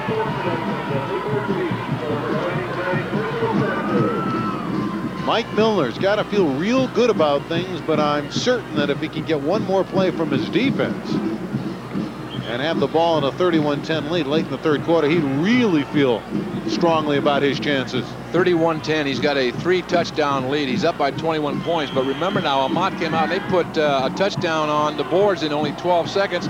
And this guy, Mark Paredes, he knows that it can happen, but Miller wants to try and shut him down. It's 4th and 6. Here's the pass. Smith has it again. He's to the 20, and Jeremy Smith is to the 16-yard line. It's first down, and Bishop Amat keeps the drive going. Tell you what, that was a very nice call and a very nice play execution between Brian Harmon and Jeremy Smith. A curl-in route, and Smith winds up beating Rick Mock on the play. Mock coming in a little bit late over the top, but he almost busts this one all the way. Had it not been for a 40, Rico Gubernick to force him back inside, Jeremy Smith may have bounced to the outside and got a touchdown. That was a 19-yard pickup. Play action again for Brian Harmon. Open target, tight end. Can't get to it. Jason Green. Jason nearly had a touchdown. He smacked himself in the helmet too, Randy. He knows I should have made that catch. The ball was right there. He got one hand on it. But he'll come back, gives a little talking to from some of his teammates. Would like to have the opportunity to do it again, though. He was wide open. That was not an easy catch, though. It was thrown just a little high, and he had to reach out and go and get it. They say of Jason Green, a definite Division I prospect. Good size, 6'3", 195-pounder. He may have to play as an outside receiver in college, though. He's only a junior, so he has another year. Second down. There's a completion to Aguayo.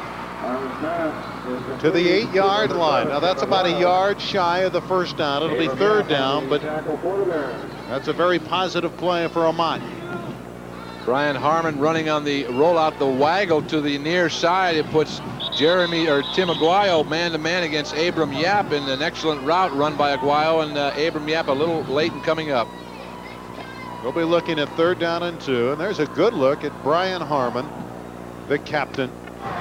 Put 8 seconds back on the clock. 8 seconds. Bishop Amat will like that when you're in the catch-up position. Even though it's only 8 seconds, you never know how valuable that may be down the road. It's at least one play, and that may, through the course of the ball game, that may be the one Ball that is out of counts. bounds. We have a charge timeout. Blue. So Bishop Amat decides to use one of their timeouts with 2 minutes and 37 seconds left here in the third quarter. They want to make sure on this possession they get it in the end zone, trailing 31-10. Absolutely, and remember now they started on their own 29-yard line. It's been a very nice drive. Some nice passing by Brian Harmon to his outside people, Jeremy Smith, Tim Aguayo, doing an excellent job, and almost a near touchdown with Jason Green. Both these teams have wonderful tradition. Fountain Valley, you might say, is the school for some great quarterbacks, but you can see, Jack, there's not just quarterbacks on that list. No, there are some heavyweight college and pro performers right there. Duval Love, who is now with the Los Angeles Rams, Lance Zeno, Brad Leggett with SC, Emil Harry, who went to Stanford, Ken Marjoram, who is a longtime receiver for the Chicago Bears, and Willie Gittens, probably one of the finest running backs ever to come out of Southern California. Unfortunately, his career was ended in a tragic automobile accident.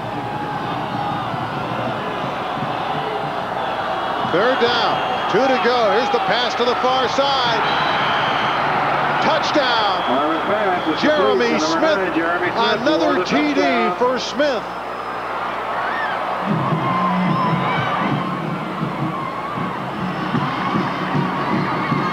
The key on this now is for the quarterback to lay that ball up to the far pylon and let his receiver run underneath it. The defensive back, Mock, has no idea where the football is, but number 9, Jeremy Smith, sure does. A super pass on the part of Brian Harmon, and a nice catch by Jeremy Smith. Eric White with the extra point. It's good. And you can see now why these teams are here. Excellent quarterback. Absolutely, a nice touch pass. You get another shot of it. They look at exactly what a nice job this is on the part of the quarterback. See him loft that ball up there like a basketball, let it float down into the arms of the receiver. Excellent job. Nice catch by Jeremy Smith. Late coverage on the part of Rick Mock. 71-yard drive there. Second touchdown of the night for that man, Jeremy Smith. Remember, he caught the 80-yarder to ignite Bishop Amat at the beginning of this third quarter. Still have 2 minutes and 33 seconds left in the quarter. There it is, 71 yards. Harmon to Smith. This one covers 7 yards. So we've seen two dynamic passing combinations, Brian Harmon and Jeremy Smith. And on the other side of the coin, David Hennigan and Mike Cook have hooked up for 2 scores. Just when you want to say Fountain Valley's got this one all but wrapped up, Bishop Amat just keep climbing back in.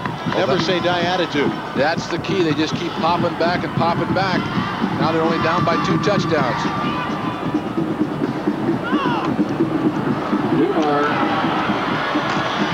And Dubar reaches the 25-yard line and no further.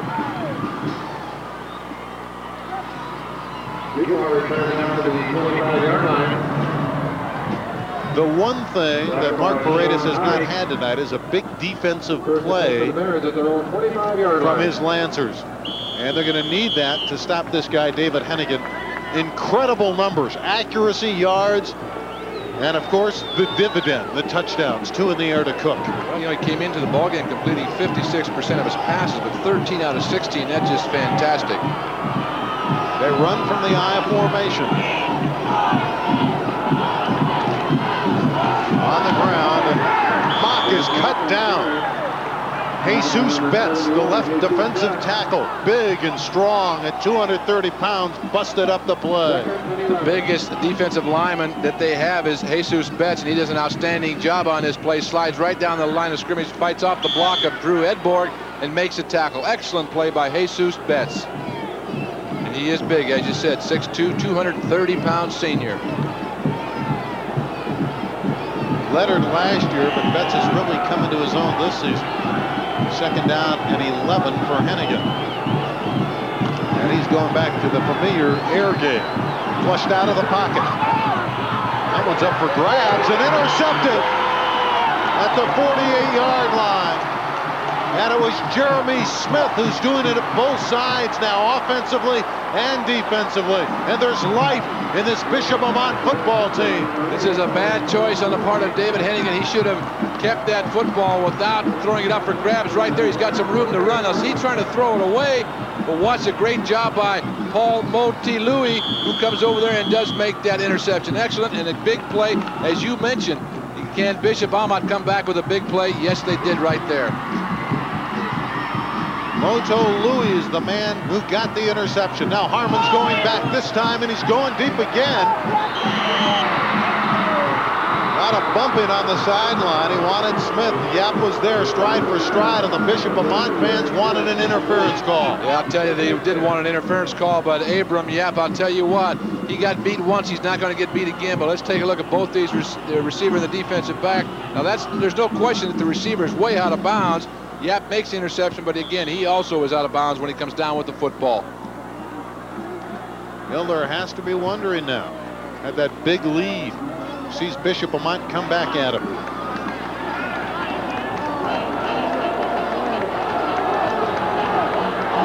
13 plays, 12 in the air for Harmon already in this quarter. And he is very accurate right now. He is finding the right guy at the right time, and it's seemingly every time Jeremy Smith. Jeremy Smith having a hot football game tonight. Number 9, he'll come in from the right side. There he is. Look at this pass like it's throwing right into your living room. A nice catch to the control receiver. Jeremy Smith turns it upfield, picks up about 4 or 5 additional yards. Minute and 7 left in the third quarter, and Bishop Amat has shown us striking power in this quarter. And on that last series, probably as much to do with the outcome of this game, the defensive prowess. They stopped Hennigan and forced him into a turnover. Now we have another measurement. Okay.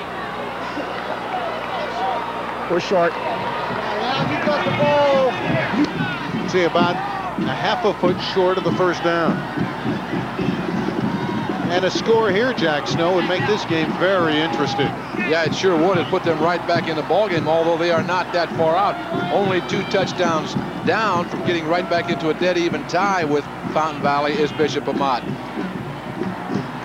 Brian Harmon, this wonderful quarterback, is being looked at by Weber State, Washington State, and Arizona, although they have to be very passive right now. They can't talk to the players. It all has to be written. They can only write a letter. They can't outright recruit, not until after the season. It's 3rd and 1.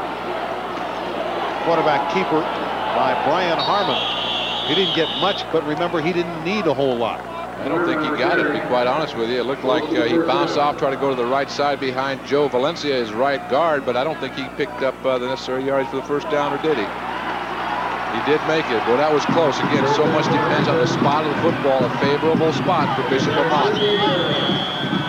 That long bomb has ignited this offensive team right out of the chute. They got the 80-yard score to Smith. And even though the defense gave one back, they've been unstoppable in this third quarter. Harmon again. That's incomplete. He threw that one into traffic, and there was 3 defenders around Jeremy Smith. Well, I can understand why he would like to get the ball into the hands of Jeremy Smith. Smith with 8 catches for 142 yards tonight. We still got over a quarter to go, but a little bit of a high throw on the part of Brian Harmon. And a high-risk throw. Yes. The receiver didn't come close to catching it, but a couple of the defensive backs did. Bishop Amat trailed early. It was 14-0 at the end of the quarter. It was 24-3 at halftime. We have 37 seconds left in this third quarter. They're trying to get back into it. It's 31-17. It's tipped into the air. It's intercepted. Eric Sassenberg. Did he fumble afterwards? Yeah, I think so. So it's going to be first down Amat all over again. What a break. They lost 3 yards in that transaction. But they got a first down out of it. That's right. Adam Rogers, there's your guy with the recovery. Eric Sassenberg is the guy who goes after the football, but the recovery, I believe, was made by Adam Rogers. There's a ball to the tight end, Jason Green. It goes off his fingertips. 43 comes over, plucks it out of the air, heads for the sideline where his blocking is. Now he's going to get nailed by Jeremy Smith. The ball pops loose, and there's Adam Rogers recovering for Bishop Amat. That Jeremy Smith is everywhere. So from the 40, take 2. 10 seconds left in the quarter. A rare running play. Only the second time in this quarter that Bishop Amat would put it on the ground. And that does it for the third quarter. Very exciting third quarter. Fountain Valley is clinging to a 31-17 lead. 12 minutes left. 12 minutes left. Either Fountain Valley or Bishop Amat will win the Division I championship. Quick pass to Jeremy Smith to start this fourth quarter, thrown by Brian Harmon. And as Jack alluded to earlier, you want to get into Smith because he does so many positive things with the football. And he appears to be shaken up a little bit. Well, that pad, you see, that's for his rib cage and his tailbone, and it has come out of the back of his pants. But these kids that play high school football today, Randy, they're very well protected. They have the best equipment that's available in most instances. He's a gamer. Outstanding player, but a junior. 2 touchdowns tonight. Third down. Big play coming. Adam Rogers in the flat. Dragged down from behind. But I believe he got the first down. Mike Walcott had to race him down. That linebacker's got pretty good speed, but Rogers gets the necessary yardage. And Amat, desperately in need of a score, is driving. How about this number? Bishop Amat has outscored its opponents in the fourth and final quarter, 130-61. Yeah, but they're going to have their work cut out for them tonight. There's no question they've got to put some points on the board, and they have got to hold this Fountain Valley team scoreless the rest of the ball game. From the 29-yard line. Harmon. Incomplete. Tight end Jason Green, the intended target. He's had Green open twice tonight, both times on corner routes, but just has not been able to make the connection. Again, Green with about a step and a half, 2 steps on the defender, just can't come up with it. The ball too far overthrown. Bishop Amat has moved ahead in the first down stats, but you see they've had an absence of a running game entirely. They've done it in the air. Turnovers even, but that yards rushing giving Fountain Valley just enough balance. And a 31-17 lead. 2nd and 10. Smith again. 25 to the 21-yard line. What a lovely move he put on the strong safety, Rico Gubernick. This is a fine receiver. He's a ball control receiver coming in from the right side of your screen. Now watch the move after he makes the catch. Step, take away the foot, and go back up inside. Picks up 3, 4, 5, about 7 additional yards. Nice job by Jeremy Smith. How about Jeremy Smith? He likes the number 10. Look at those numbers.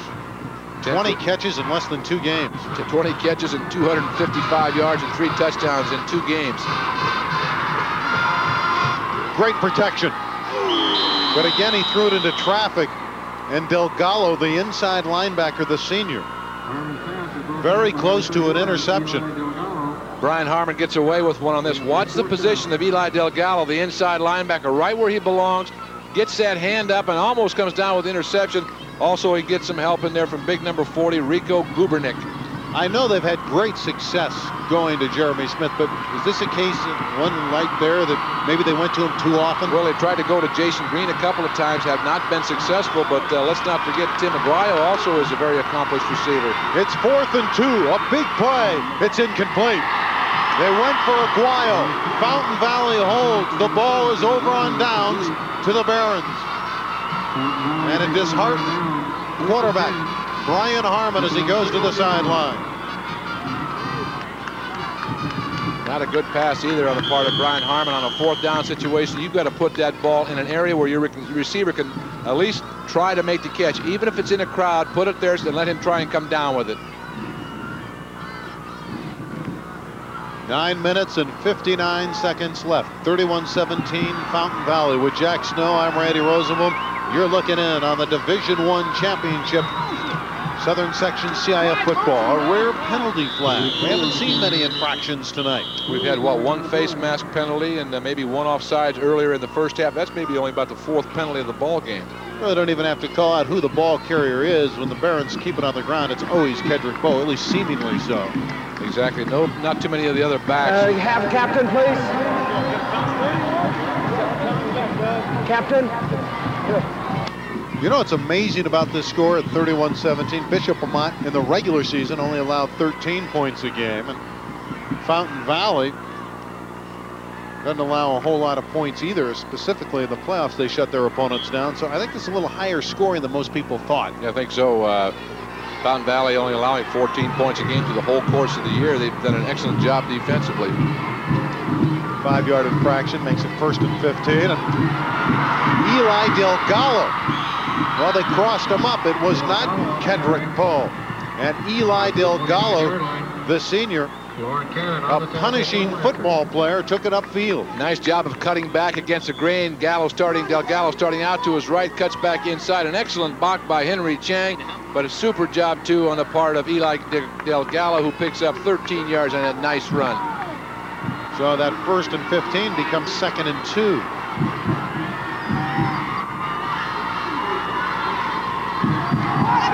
Kedrick Bowe has stood up, did not get to the 30-yard line.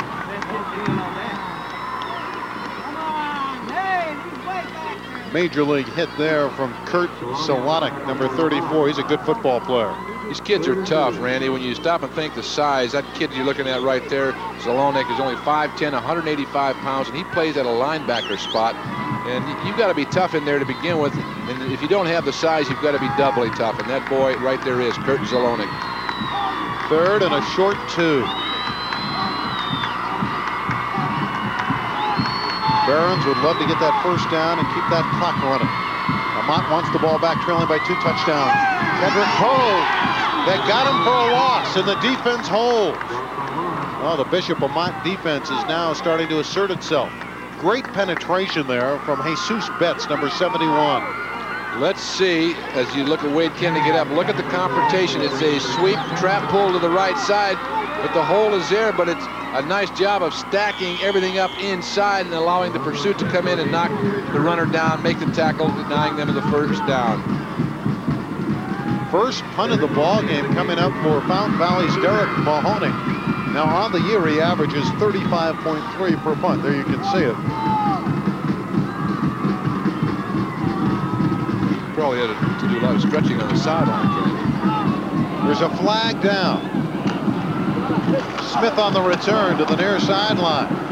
And Jeremy Smith to the 48-yard line. There is a marker down. That's a 14-yard return of a 35-yard punt. But let's check the flag. Had illegal procedure. Offense.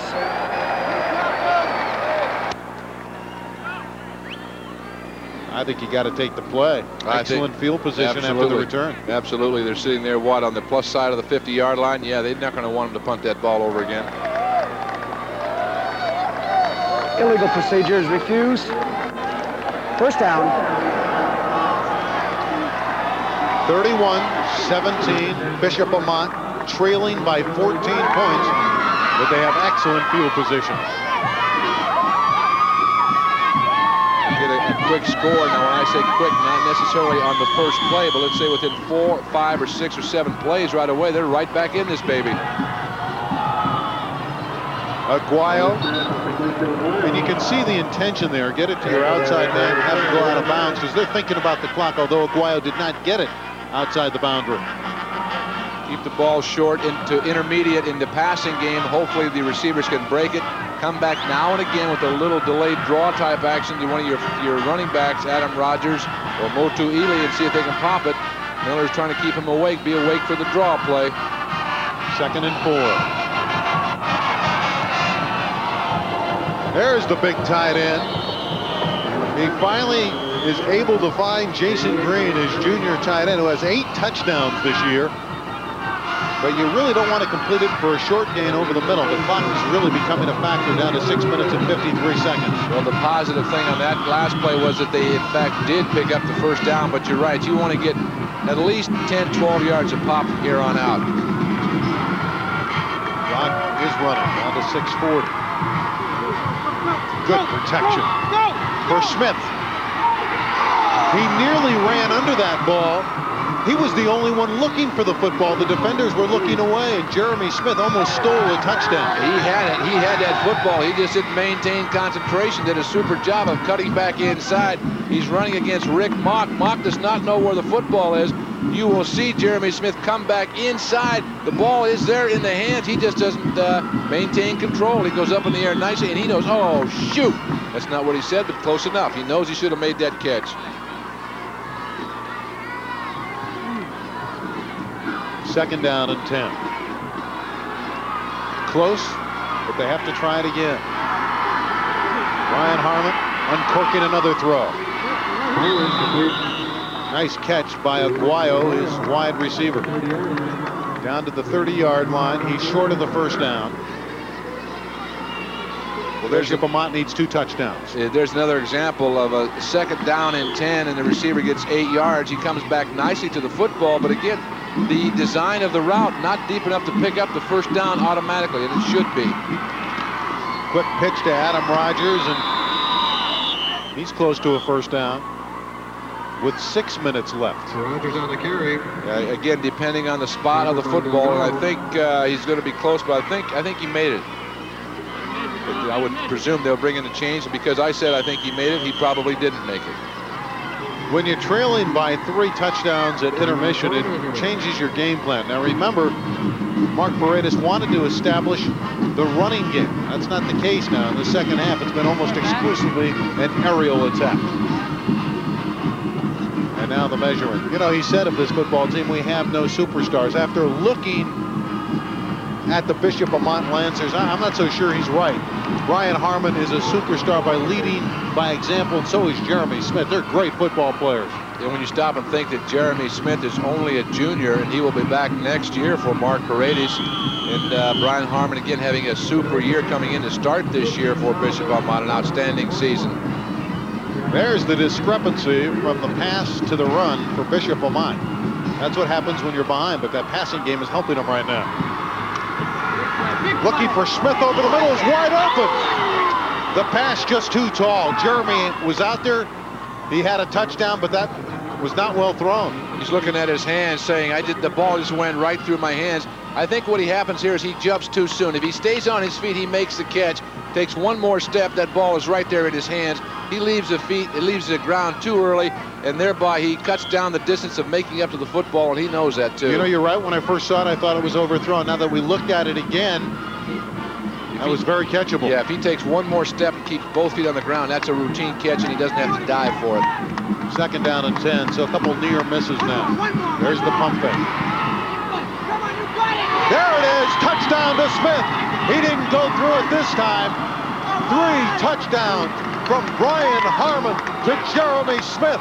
And with 5 minutes and 39 seconds left, there is life in this Bishop Amat team. Comes back the same formation, the same play. Jeremy Smith running out of the slot formation. A great pass just over the outstretched arms of Rico Gubernick. And this time Jeremy Smith keeps both those feet on the ground, turns around and cradles that ball in nicely. His 3rd TD reception of the night. 31-23. The kick by Eric White is good. It's 31-24, 5:39 left. It's a 7-point lead for Fountain Valley, but the Lancers are making a great comeback.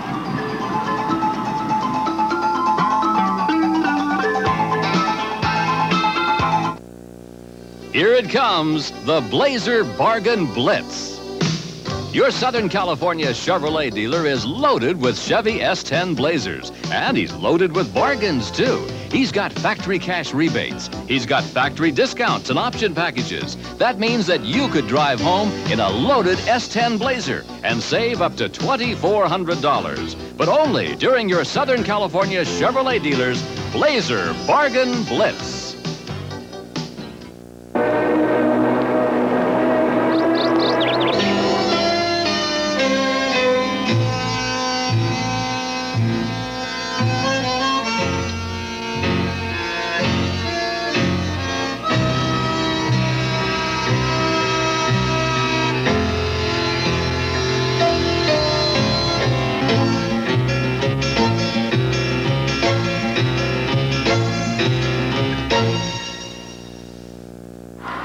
Thursday, Banning and Carson battle in the CIF Reebok City 4A High School Football Championship game. Coverage begins at 9:30. For the finest in prep sports, stay tuned to Prime Ticket. Well, this one is really heating up. It's 31-24, Fountain Valley leading Bishop Amat. 5:39 left in the game, and White kicking off, and he really booms this one. It'll be out of bounds through the end zone and to the 20-yard line. 8 plays, 49 yards. They did it quickly, 28 yards. Harmon to Smith. Smith with 3 touchdown catches from Harmon tonight. Look at that, 1 minute and 54 seconds. Combine that with the 12 seconds it took coming out of the second half. That's what, a little over 2 minutes. They put 14 points on the board. And the defense is starting to rise to the occasion for Bishop Amat. They've adjusted well. And now David Hennigan's going to have to move his football team. Cook is open. That's a first down to the 34-yard line. Well, they didn't sit back on the lead this time. They went right to the air. That's a good point, and I was going to bring that up. You know, in my day in high school, or maybe even 10 years ago, with the 7-point lead and 5.5 minutes to go, you'd never see a team put that ball in the air on their own 20. They're going to try and grind it out, take some time off that clock, but not so in this case. Hennigan comes right out throwing the football. Nothing conservative about David Hennigan and the Fountain Valley Barons. Now that play got the first down, but he ran out of bounds, so it stopped the clock. Eli Delgado, the fullback, he's a returning starter, so he's an experienced player. Of course, they don't want to turn it over now by way of the fumble. And we've seen a very well-played game, very few mistakes. Absolutely. Look at the numbers on David Hennigan. 14 of 18, 188 yards, 2 TDs, and 1 interception. Not bad. Again, remember, the Sunset League most valuable player 2 years running. Second down, 6. So you can see Hennigan is milking the clock.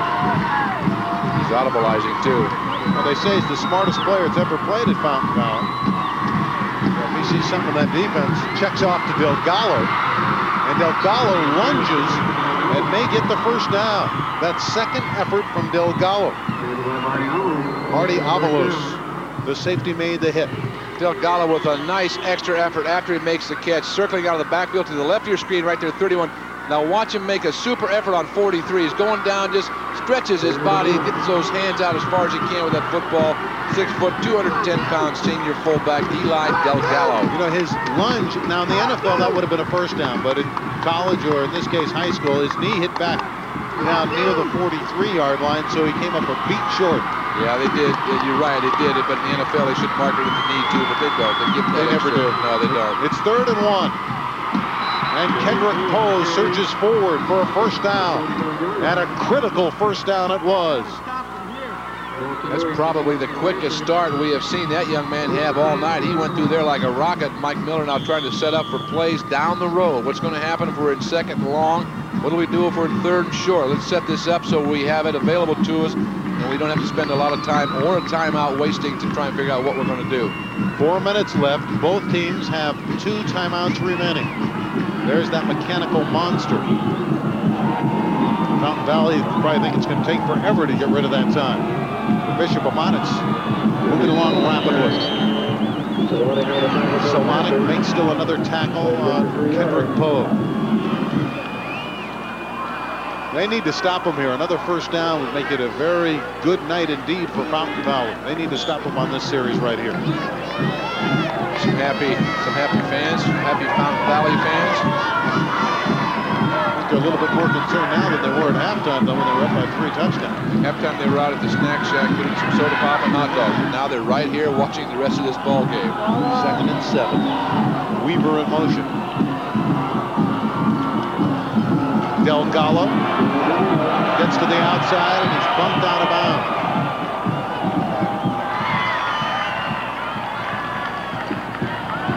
Otolui is the one that cracked him out of bounds, but a good gain there for Eli Del Gallo.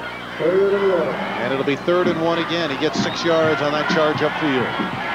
Interesting to see the offensive play swing here of Mike Milner allowing Del Gallo to become more involved in this offense, particularly in this 4th quarter. Kendrick Poe, yes, he's the big gun for Fountain Valley, but Del Gallo catching a pass, a couple of nice runs, keeping that ball moving down the field for Fountain Valley. Another big 3rd and 1. They just picked up one with Poe. Long signal count. It's Poe again, and this time we'll have either a measurement or they're just going to say he's short. Yeah, he's going to be short probably a yard and a half. An excellent defensive surge by the Lancer defensive line, not allowing Kendrick Poe to pick up a first down. Watch the lines. Look at them fill the gaps. Excellent job and nice pursuit on the part of Wade Kennedy to come inside. Another excellent job, too, by, looked like 77, Keith Melanson, who came in there for the tackle. Milner showing more concern. And Paredes knowing he's got to look at the game. It's 4th down, and they're going to go for it. 4th and a short 2. He's probably going to just go up there and that long signal count. Never wanted the ball. He's trying to draw him offside. With timeout, 2 minutes, 19 seconds left. Fountain Valley leading by 1 single touchdown.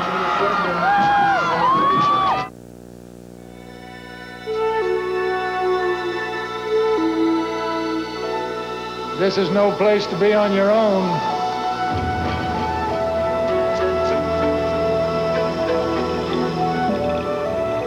Without a guide, you can get lost real fast. It's kind of like taking care of money matters nowadays. You need a partner you can trust to show the way. Like Great Western. They can handle all your banking needs, from home mortgages and refinancing to checking and CDs, even investment services. You see, the Great Western family has over 100 years experience and more than $30 billion in assets, so you can feel real safe. Need a strong financial partner? Let Great Western show you the way.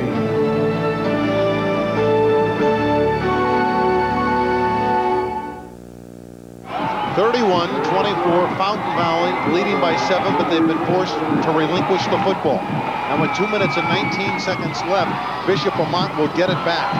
Mahoney's punt hits at the 20, takes a good roll for the Barons, and it's out of bounds at the 12-yard line. So the Lancers have to go 88 yards. They have 2 minutes and 12 seconds. They have 2 timeouts left. Plenty of time, plenty of timeouts. Interesting, though, that Brian Harmon, the Lancer quarterback, coming into tonight's ball game, has averaged about 19 passes a game. He's got to be up around that 47, 48-yard mark so far tonight for Bishop Amat. Officials timeout for the moment. You know, if the game ends in a tie, and I think it's a point we have to make, if somehow Brian Harmon can march him down and they go for the 1 point and tie it, we have some problems on the sideline with the chain. We would have co-champions in Division I. So if you're a coach, I think it makes it a little easier decision. You don't have to go for 2. But first things first, they got to get a score. The big tight end, Jason Green. And that's good for 12 yards and a first down, and Mock knocked him out of bounds. And they're going more and more to Green. Didn't hear too much about him in that first half. Again, early in the second half, he was open a couple of times. Once in the third quarter for a touchdown, got a hand on it, just could not make the catch, and has come back to make a couple of key receptions here in the fourth quarter. Brian Harmon, 46 throws tonight. How about the yardage? 313, 3 touchdowns. What a game for Brian Harmon. He's going to go down this time, though. The pocket collapsed. Brent Hickman, his 6th sack of the year, and Fountain Valley's fans celebrate.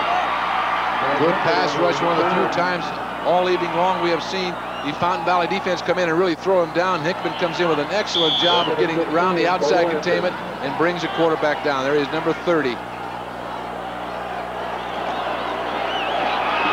Aguayo back to the 26-yard line with 1.5 minutes left. Still 2 timeouts remaining, and now Brian Harmon elects to use one of them. So one of those precious timeouts is gone. And it'll be 3rd down and still about 7 yards to go. What Amat wants to do the rest of the way out, Randy, just to try to obviously make their completions, no question of that, but maybe try and get a little bit deeper on their pass routes, get that 14, 15-yard area before they complete the pass. Fountain Valley is going to play a little bit soft because they're not going to want to take a chance of coming up and trying to make the big spectacular play, because if they miss, it could result in a touchdown for the Bishop Amat. Remember, Brian Harmon tonight has clicked on those 3 touchdowns, all to Jeremy Smith. He hit one good for 80 yards. And at least Mark Paredes knows he's got a shot at the game. At halftime, they appeared to be out of it. And for Mike Milner, a lot of anxious moments. That comfortable lead is anything but comfortable. That's exactly right. 3rd and 7. That's a first down, and out of bounds goes the reliable Jeremy Smith. You can't diagram it any better than that. That's a heads-up play. Now Smith's going to be running a square-out route. The defensive back, Mock, is going to be giving him a big cushion. There's Mock way at the back, about an 8-yard cushion. A smart play, though, by Jeremy Smith. Makes a catch, gives a little juke back to the inside, and then runs right out of bounds. Harmon's been absolutely magnificent in the second half. 252 yards. All in the air in the second half. 332 overall. Pressured again, it's Hickman. Incomplete. That pass surprised Jason Green. Well, I think what happened was Jason Green kind of gave up on it. He thought his quarterback was going down, and as a receiver, you could never expect that to happen. Never take it for granted. Watch Hickman come in from the outside. He gets a hand down, but a super job by Harmon of maintaining his composure and flipping that ball to a wide-open Jason Green. Green's got to make that catch. That guy right there just made a big league play on that last play.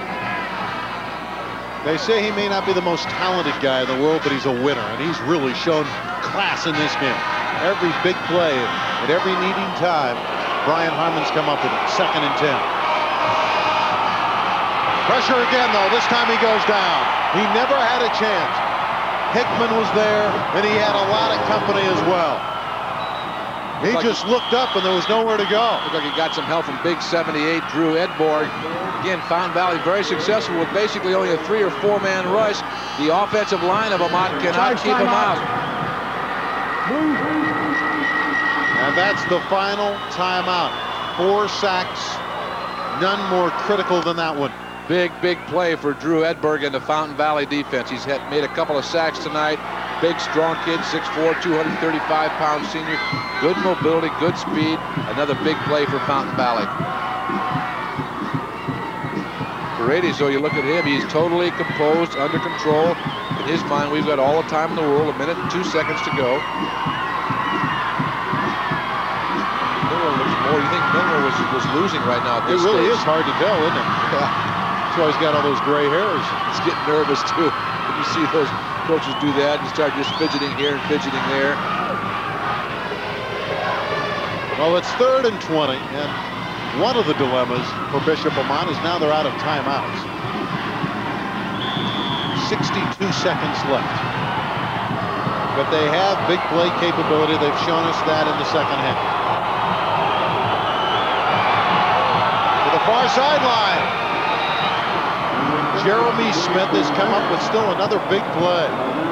He was able to get out of bounds. He did not get the first down. But Smith has been big on every play. He dropped one pass, but watch his concentration on this one. Goes up in the air, watches it all the way into his hands, and goes out of bounds. That's just a great catch by a young receiver, Jeremy Smith. The way you draw it up, big 17-yard reception for that man right there. I believe that, yes, his 13th catch for 207 yards. He's having a career in a ball game. Making his bid for the Hall of Fame is what he's doing. 56 seconds left. He was able to stop the clock, but it's 4th down, and Amat needs it right here. For Aguayo, no good. Ball goes over. Fountain Valley is going to win the championship.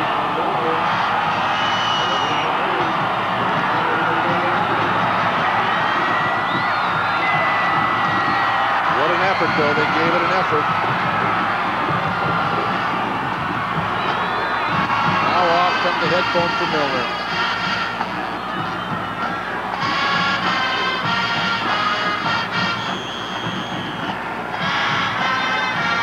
The celebration on the sideline already beginning for Fountain Valley.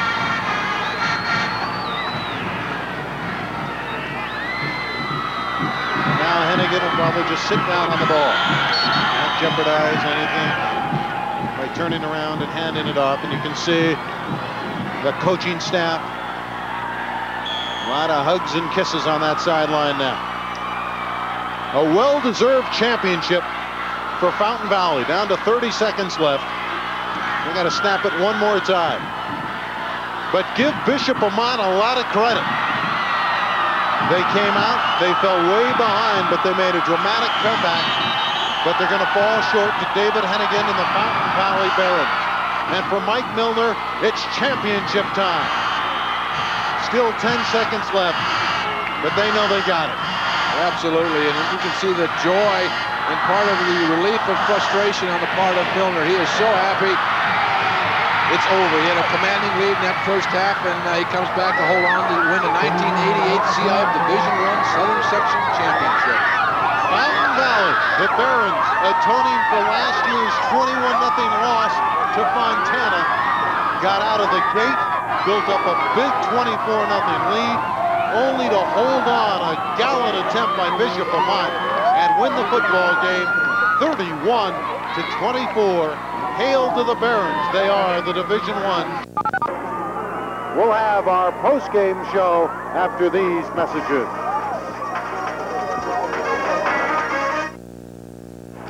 A non-conference college basketball matchup on Tuesday night pits two West Coast question marks. It'll be the USC Trojans and the Chieftains of the University of Seattle. Be with Prime Ticket for the hardwood happening of college basketball. It's a holiday treat for all on Prime Ticket in December as we launch our most ambitious season of men's and women's college basketball. Over 60 games, 13 in December, including UCLA, USC, San Diego State, Pepperdine, and Long Beach State. Wayne Gretzky and the Kings have 11 battles, including the Rangers, Islanders, and Montreal Canadiens. And indoor soccer thrills with Los Angeles and San Diego, combining for 7 carpet encounters. It'll be good cheer and great sports in December on Prime Ticket. This is Bob Miller, and I'd like to tell you about a new show here on Prime Ticket. It's called Face Off, and it's not your normal sports interview. It's a series of conversations with players and others involved in the game of hockey. That's Face Off on Prime Ticket. The Fountain Valley Barons are the champions of Division I in the Southern Section, 31-24 over the Bishop Amat Lancers. It wasn't easy. They led 24-3 at halftime, but they had to fight off a gallant try by this team from Bishop Amat in La Puente, California. And Jack Snow, it wasn't easy. It was a lot of fun, But you got to give Fountain Valley the credit. They did hold them off. They did. It came down to the wire. Fountain Valley pulled it out, but Bishop Amat looks, for all intents and purposes, that they were out of the football game after the end of the first half, but they came back. They scored quickly. 12 seconds of the third quarter, they got back into the game, and a great tribute to a good offense in Amat, but an outstanding night for the defense of the Fountain Valley Barons. It was so tough for us to pick a player of the game. We had to pick two of them because there was two great athletes at quarterback tonight, both lefties, and you saw that throughout. Brian Harmon, though, of Bishop Amat, his numbers are striking. Unbelievable. 32 of 51 for 348 yards, 3 touchdowns, and only 1 interception. An outstanding night for the senior quarterback. Again, remember, his first chance to start was this year, and he made the most of it. Had a great senior season, the MVP in the league, and did an outstanding job this evening. What a night, too, for Jeremy Smith, that fine wide receiver. And the other MVP for Prime Ticket tonight, this young man, David Hennigan. David, I know after last year's 21-0 loss to Fontana, this one has to be especially sweet. Yeah, it is. Last year we came in and we were just satisfied being in the final, and this year we wanted to get in, and our main goal was to win it. What was going through your mind at the last few seconds there when you saw this Bishop Amat team gallantly rallying and trying to come back? I was a little scared. I was nervous, but we have a lot of faith in our defense, and they came through for us. David, this is Jack Snow up in the booth. An outstanding tribute, too, to your offensive line. Provided you with great pass protection. And then Mike Cook, the outstanding wide receiver, with a good pair of hands on him, doesn't he? Yeah, Mike's great receiver. He does it. If I throw the ball to him, he catches it anywhere. And the line played great tonight. So they played all year. And I don't think I got sacked once. I think David Hennigan with some nice quick feet also, wouldn't you say? Yeah, Mike fell down on that route. It was a flat roll. He fell down, and I just waited on him and waited for him to get back up, and he came open in the end zone. Well, your high school career is just about over, so you have the inevitable question one, David Hennigan. What's next? Right now, I don't really know what's next. I'm hoping to get a scholarship somewhere, and right now, I have no idea what I'm going to do. Any particular school you'd like to go to, the Pac-10 conference or any other conference? No, I don't think so. Right now, I'm open to everything. I'm not leaning towards anywhere. So we understand that you are an excellent student. So what about one of the, let's say, maybe one of the service academies? No, I don't think the service is for me. I'm a decent student, yeah, but I don't think I'm going to go into the service. David, congratulations on the championship. Another fine performance. Enjoy it. Thanks a lot. David Hennigan, our co-MVP tonight on Prime Ticket. Of course, along with Brian Harmon, who was especially effective for the team that fell 7 points shy from Bishop Amat. We'll come back to wrap it up as Fountain Valley is the champion, 31-24. We'll come back after this. These taquitos make great conversationalists. I say, hello, little taquitos. And they say, they're shredded beef and crispy corn tortillas. I say, how'd you guys like some guacamole? And they say, if you haven't tried them, you don't know what you're missing. Or maybe you prefer salsa. They say, taquitos at Jack in the Box. The Southern Section CIF Reebok Jack in the Box Division I Football Championship belongs to Fountain Valley. The Barons 31-24 winners over Bishop Amat. A dramatic rally by Bishop Amat, but it was not enough. And statistically, as we look through this game, there's going to be a number of things that we're going to have to point to that go to the side of the winners from Fountain Valley. I think they were able to establish not only a passing game, but a running game. Well, they just threw the heck out of the football. There's no question that. When you look at the final stats, which we're going to get a look at right here, first down's not that much of a difference, but look at the -6 yards for Bishop Amat. That did not help their cause. Passing yards, though, they more than made up for it. 348 to 191 total yards, and who would have believed it at halftime, but Bishop Amat out in front by 20, 342 to 312, actually by 30. Turnovers even 2 apiece. We saw a dramatic football game here, and I think this is the kind of game that, we don't see a lot of high school sports on television these days, but that never say die attitude, and we saw that from Bishop Amat early in that third quarter when they came out and they went after it. It was wonderful football. Oh, it was exciting football, and being a former wide receiver myself, I just, a guy who's between two quarterbacks to put that ball in the air 60 times a game. I loved it. I thought it was fantastic. I thought you were going to go into a dissertation about your days at St. Anthony when you were playing in the line. No, I was a leading receiver in high school. I caught 15 passes in 11 games. Not what you do today. Okay, you're not kidding. A lot of fun, Jack. Absolutely enjoyed it. So Fountain Valley is the champion of the CIF Division I. 31-24 winners over a pesky team from Bishop Amat. For Jack Snow, I'm Randy Rosenblum. Good night, everybody.